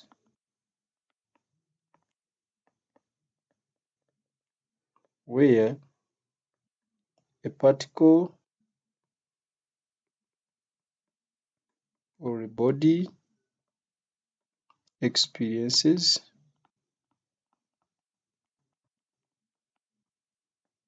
a force. So this is now general, it is generalizing fields. So you can't say mass, we can't say charge, and so on and so forth. You can't be specific here. A region of space where a particle or a body experiences a force. Gravitational fields and electric fields are two examples of fields of force. State one similarity and one difference between these two fields of force. So, of course, the most important difference is that the gravitational force is always attractive.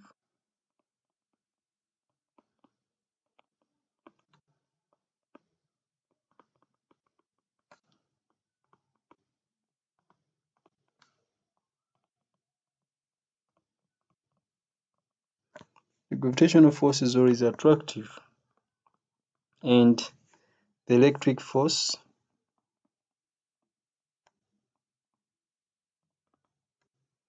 the electric force is attractive or repulsive.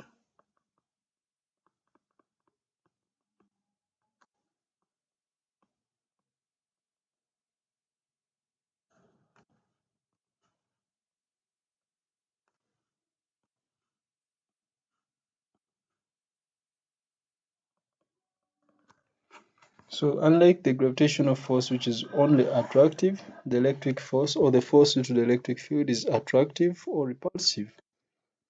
We have already seen that in both cases force varies as the inverse square of the separation. So I will say force varies inversely proportional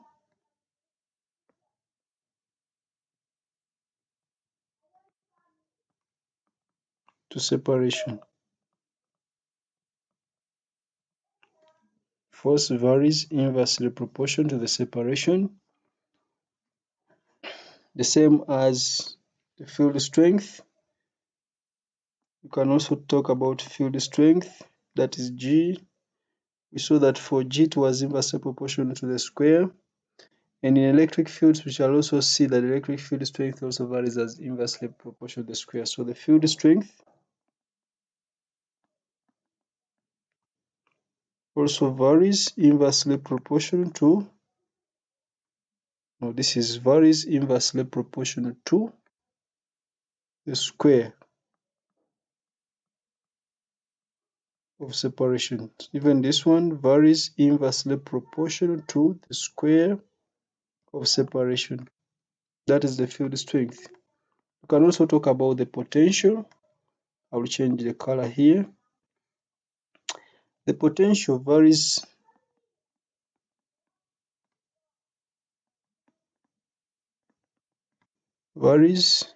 inversely proportional to the separation.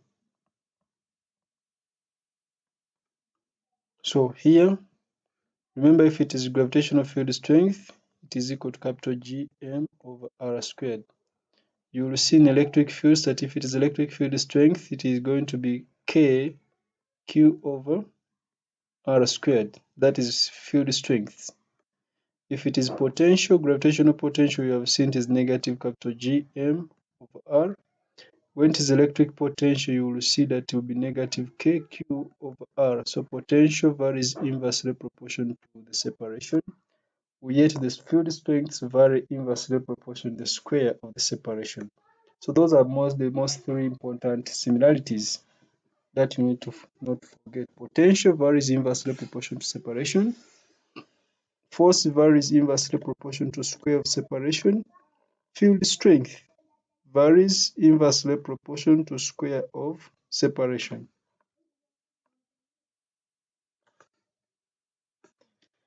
Two protons are isolated in space.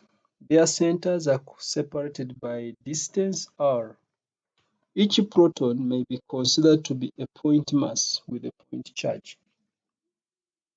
Determine the magnitude of the ratio force between protons due to electric field over force between protons due to gravitational field.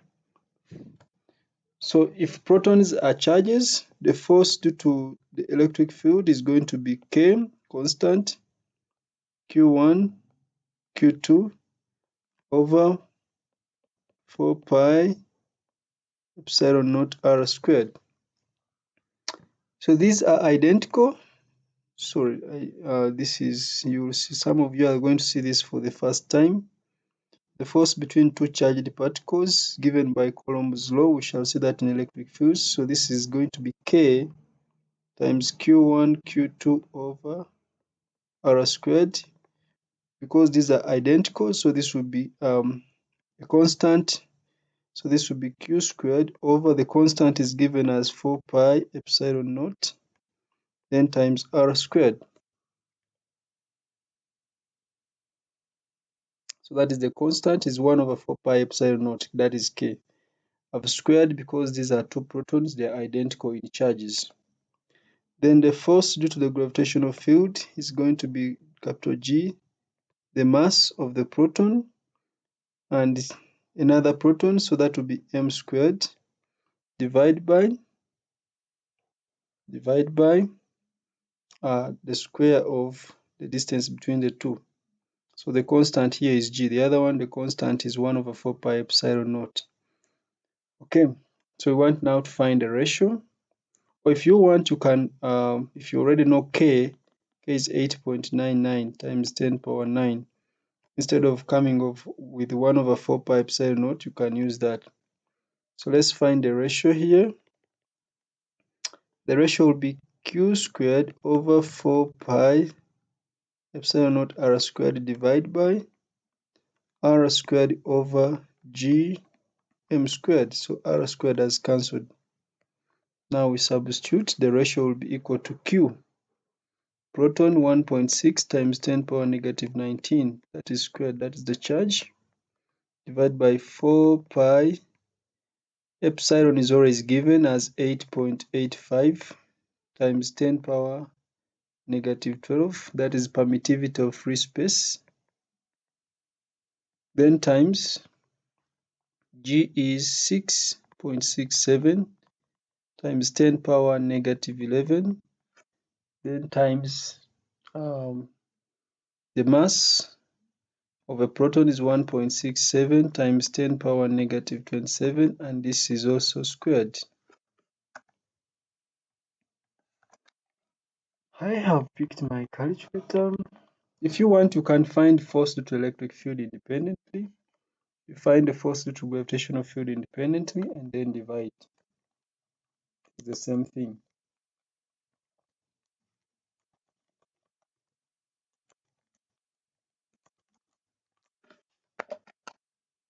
So I am getting 1.2 times 10 power 36 as the ratio.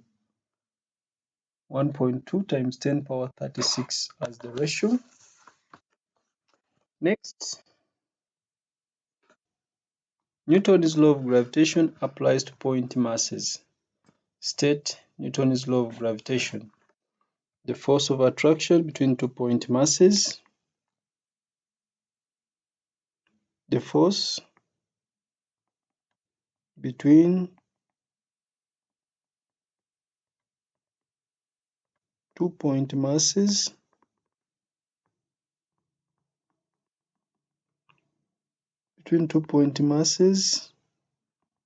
is directly proportional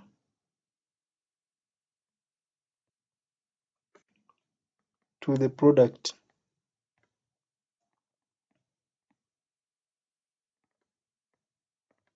of the masses and inversely proportional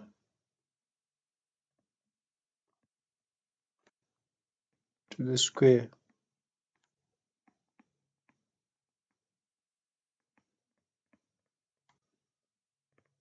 of their separation.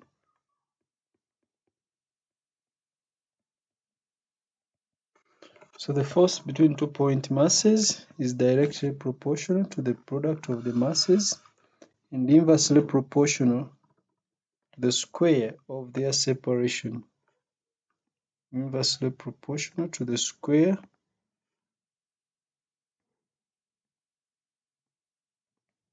of their separation.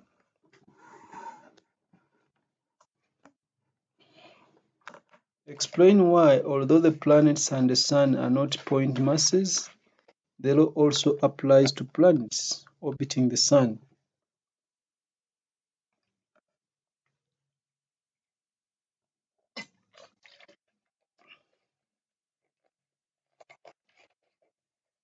The law can only apply to planets orbiting the sun if their separation is much greater than the radius, the diameter of the sun, or of any of the planets.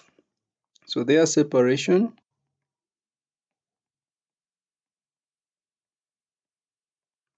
is much greater.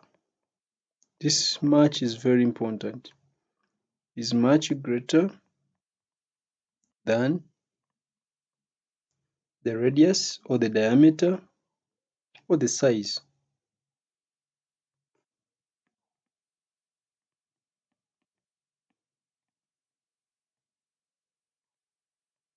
is much greater than the radius or the diameter of the sun or the planet, any of the two.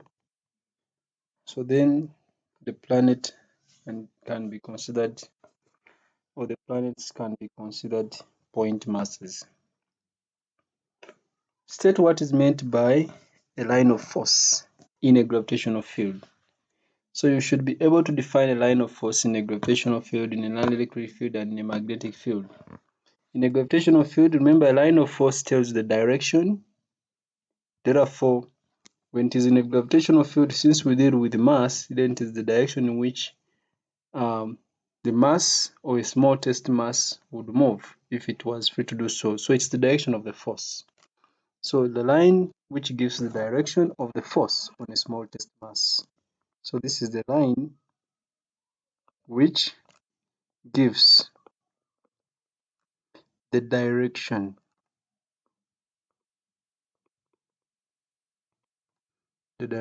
of force on a small test mass. On a small test mass in the field, that is especially in the gravitational field. Similarly here, this will be the line which gives the direction of force on a small test charge.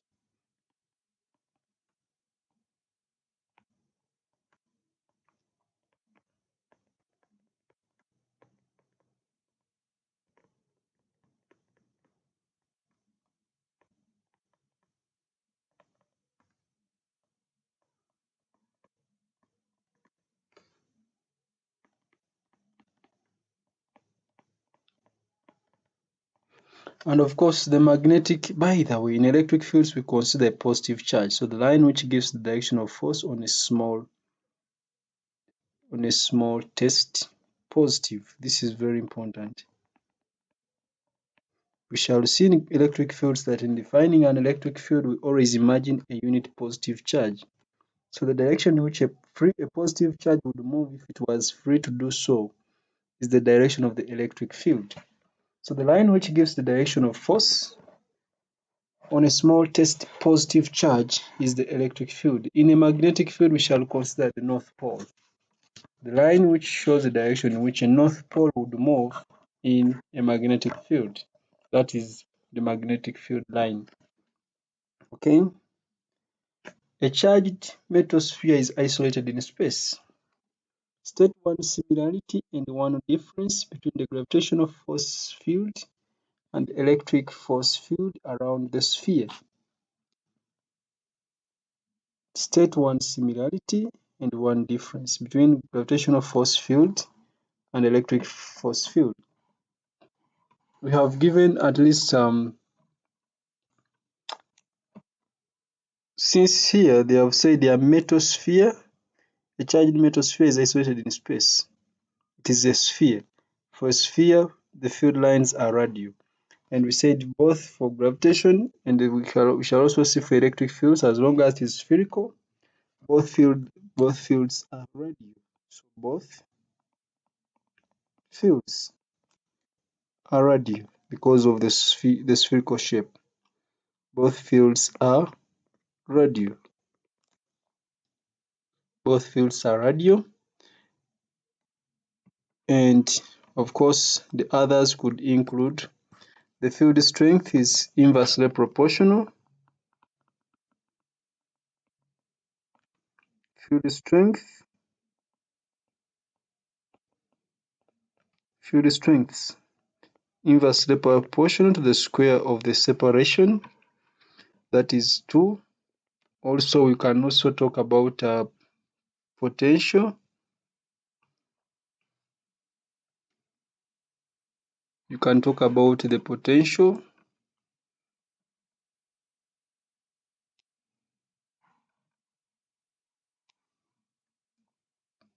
Potential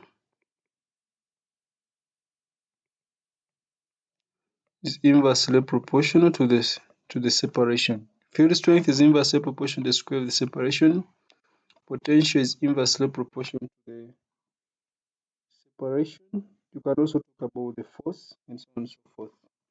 Then for differences, because this is spherical, then first of all we know that the gravitational fields or gravitational force is always attractive.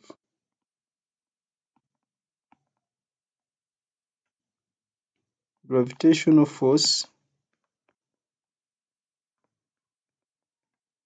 is always attractive.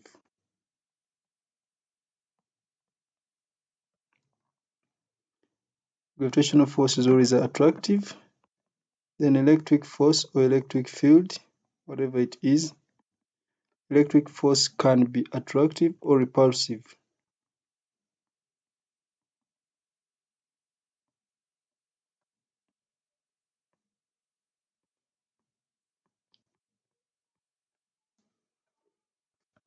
So another way of stating this, you would say gravitational force is always towards the sphere.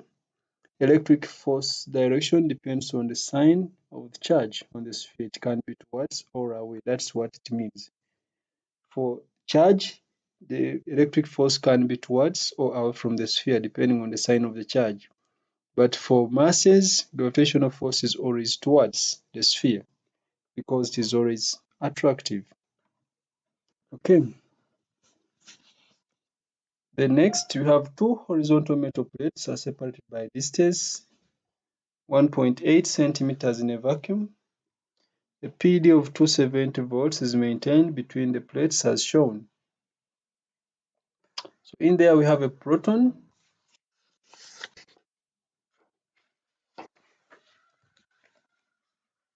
The proton is in the space between the plates. Explain qualitatively why when predicting the motion of the proton between the plates, the gravitational field is not taken into consideration. So since it is quantitatively, we need to quote some values. Let's first find the gravitational force.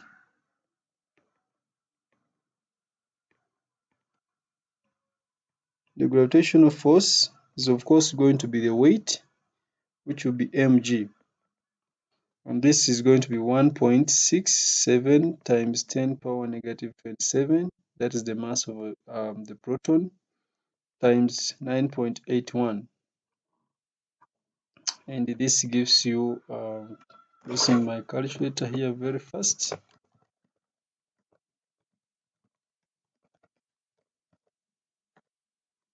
So this is giving me 1.6 times 10 power negative 27 newtons. That is the gravitational force. And on the other hand, let's find the electric force. Electric force from electric fields is given as charge times the electric field strength, which is the same as charge because electric field strength is PD over the separation of the plates in a uniform field. And this is equal to, the charge is 1.6 times 10 power negative 19. The PD is given as 270 divided by the separation of the plates, which is 1.8 times 10 power negative 2.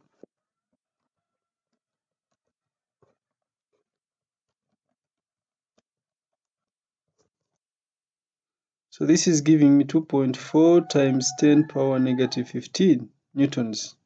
So even a blind person will see that the electric force is much greater than the gravitational force. Just look at these powers of 10. So the electric force or the force due to the electric field, the electric force is very much greater than the gravitational force.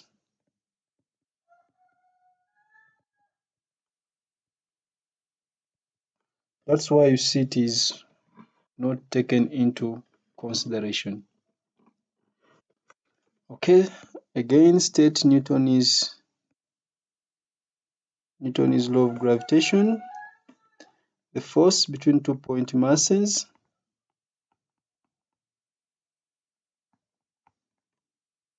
force between 2 point masses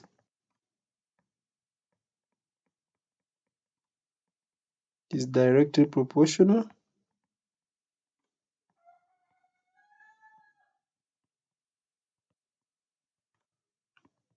to the product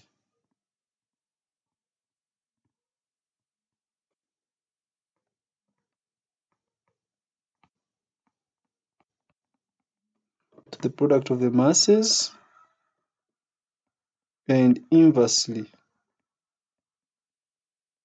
proportional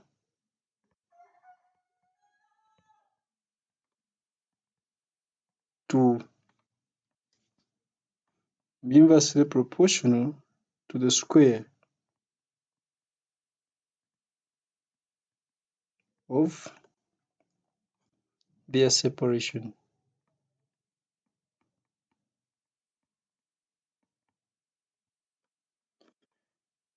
Okay, inversely proportional to the square of their separation. By considering the gravitational force on the satellite, or a satellite of mass m is in a circular orbit of radius r about a planet of mass M. For this planet, the product g times m is given as that, where g is the gravitational constant. The planet may be assumed to be isolated in space. By considering the gravitational force on the satellite and the centripetal force, show that the kinetic energy is given by that. So we know that the gravitational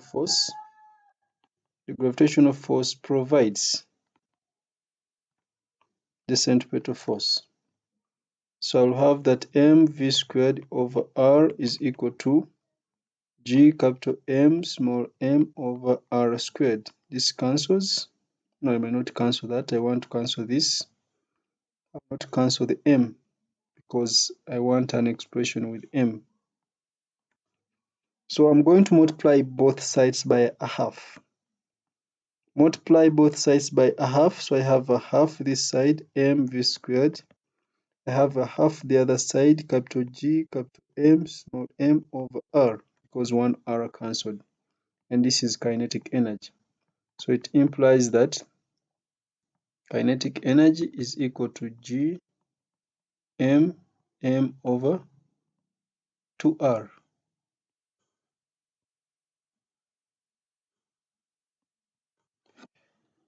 So that is the expression for kinetic energy. Okay. The satellite has a mass of 620 kilograms and is initially in a circular orbit of 7.34 times 10 power 6 meters. So this is what we have.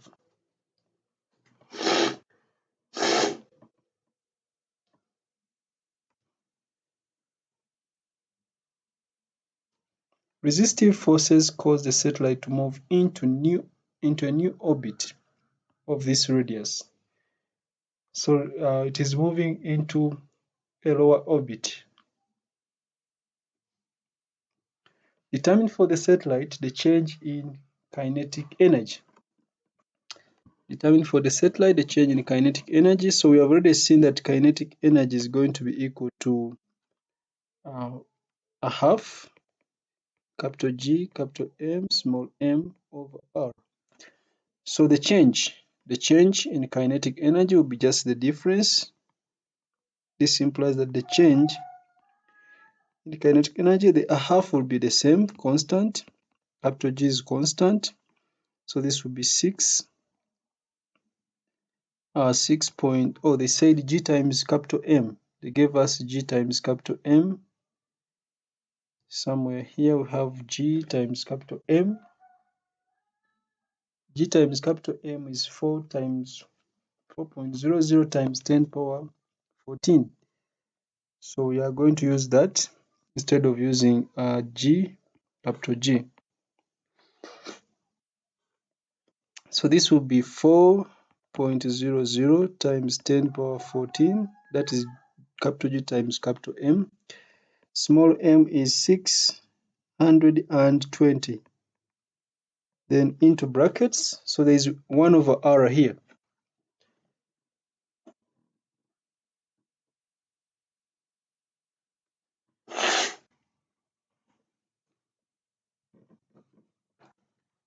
So this will be 1 over the smaller orbit, which is 7.30 times 10 power 6 minus 1 over the larger orbit, which is 7.34 times 10 power 6. I'm subtracting because there is 1 over r here. So the others are remaining the same. It is the radius of orbit which is changing.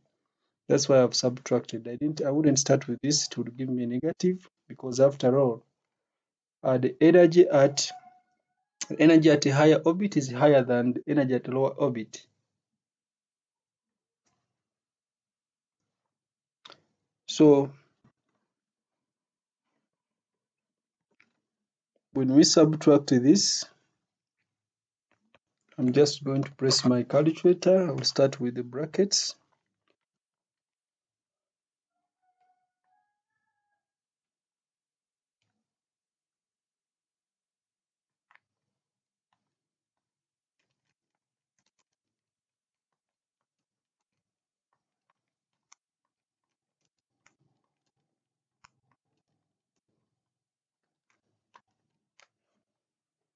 So I am getting this as 9.26 times 10 power 7 as the change in kinetic energy, because the gain in potential energy should be equal to the loss in kinetic energy, or the loss in gravitational potential energy should be equal to the gain in kinetic energy. Okay, so this is going to be 9.3 times 10 power 7.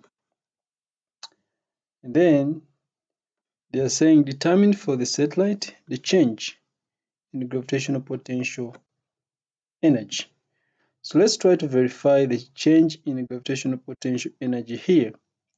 So since we know that potential energy, E potential, is equal to a negative Gm over R, so the change in the gravitational potential energy EP is going to be equal to, remember Gm will be the same, so I will say the Gm is given as 4.00 times 10 power 4, 14, times small m, which is 620, into, now let's see the change in the height. So we have 1 over the lower orbit is 7.3 times 10 power 6 minus the higher orbit is 7.34 times 10 power 6. If these values are not the same, then it's because some energy must be wasted somewhere or used for other things. So this is going to be equal to, let me press the calculator. I just divide this by 2. Yes. So this is 1.85 times 10 power 8. I multiply it by 2. So this is approximately 1.9 times 10 power 8 joules. Use your answers in Roman 2 to explain whether the linear speed of the satellite increases, decreases, or remains unchanged when the radius of the orbit decreases.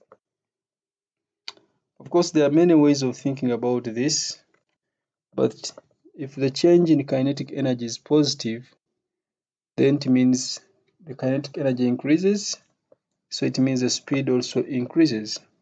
If the change in kinetic energy is negative, then it means it decreases. But we are moving from a higher orbit to a lower orbit, so the change in kinetic energy must be positive, which means kinetic energy increases as you move towards the Earth is towards a certain point. So we are saying the change in kinetic energy, the change in kinetic energy is positive.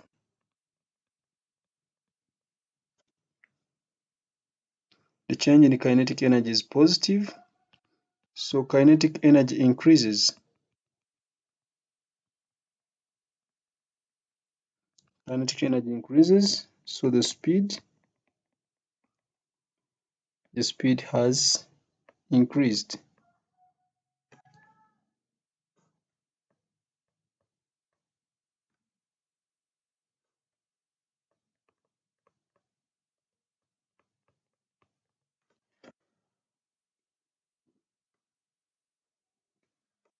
Of course, if kinetic energy is given by capital G, capital M over 2R, when this becomes smaller, when you divide this, you get a bigger value. So the change in kinetic energy increases. And if it increases, kinetic energy also, the speed has increased. Therefore, they told us increases, decreases, or remains unchanged, so it increases. Define gravitational potential, that's the work done to move. The work done in bringing or in moving, let me just try to change this time, in bringing a unit test mass from infinity to the point. That is gravitational potential. Work done in moving a unit test mass from infinity to the point in the gravitational field. That is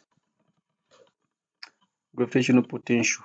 The gravitational potential phi, the distance r from a point of mass m, is given by that, where g is the gravitational constant.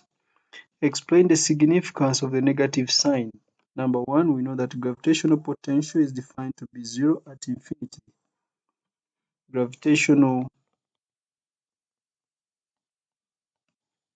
potential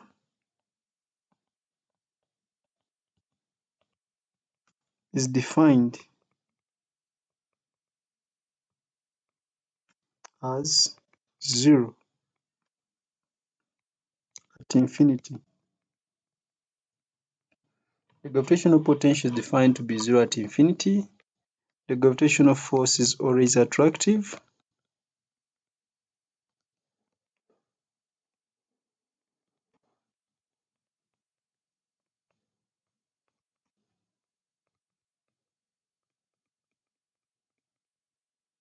The gravitational force is always attractive, so work is done. Now, when we take the object to infinity, work is done to the object. But at infinity, it is 0. So all the work we are doing, we are moving through negative values. So work is done by masses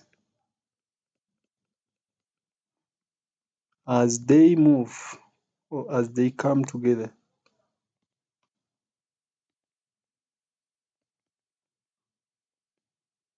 So when they come together,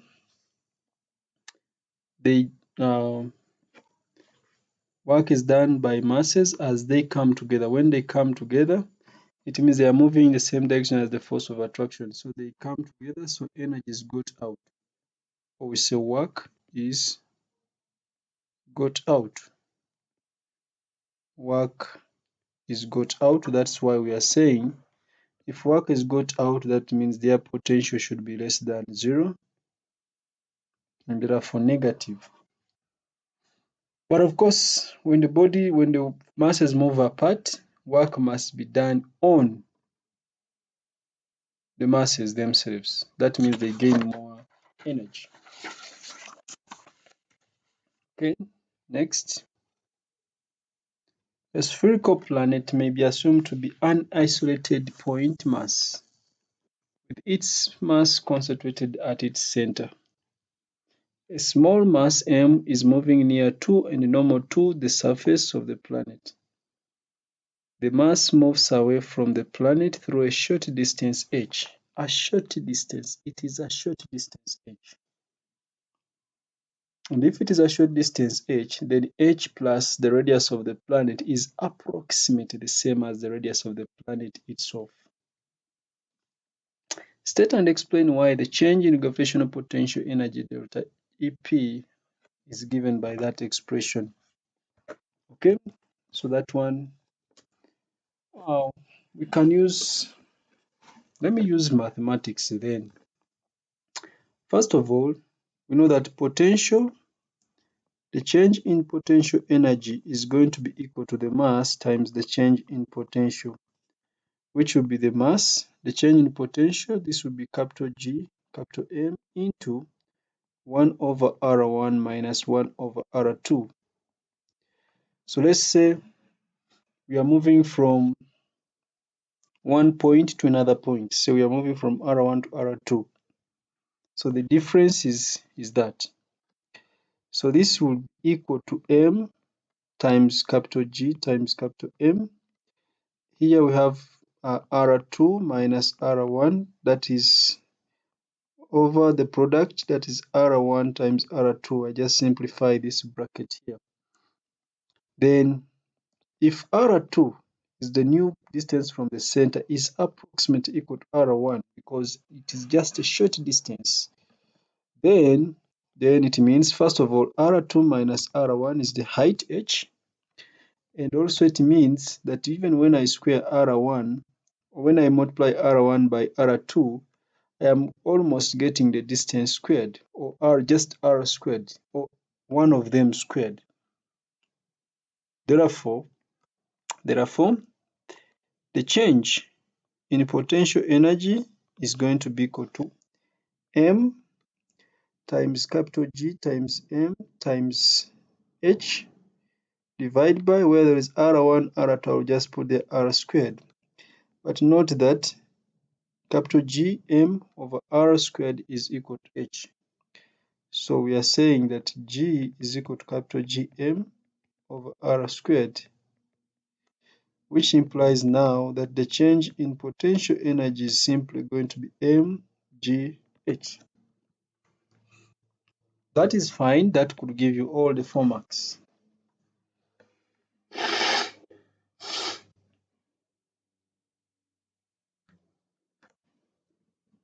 Some of us are very poor at mathematics and playing around with the simple reasoning concepts. So let's look at a different alternative. So the force on a mass in a gravitational field, force on a mass in a gravitational field is the weight, which is given by m times g. Force on a mass in a gravitational field is given by m times g, where g is the gravitational field strength. The gravitational field strength. And also remember, g is equal to capital Gm over r squared. R at a height h. R at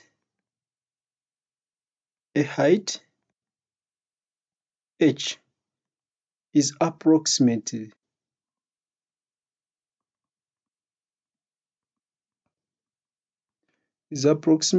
equal to r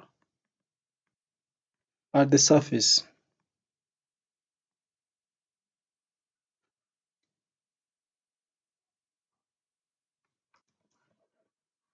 The r radius of orbit at a height h is approximately equal to the radius at the surface. Radius of orbit at the surface.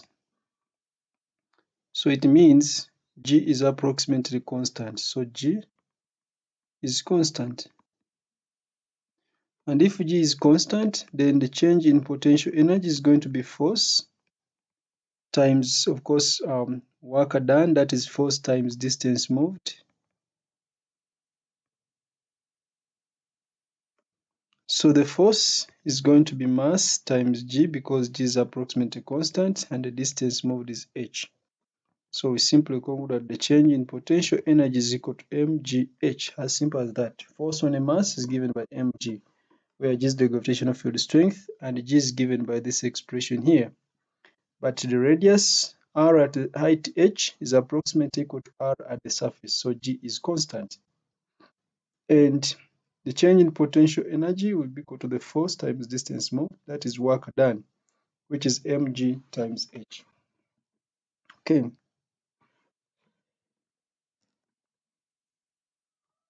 I think we have reached 4 hours, and it's better we start from here next time.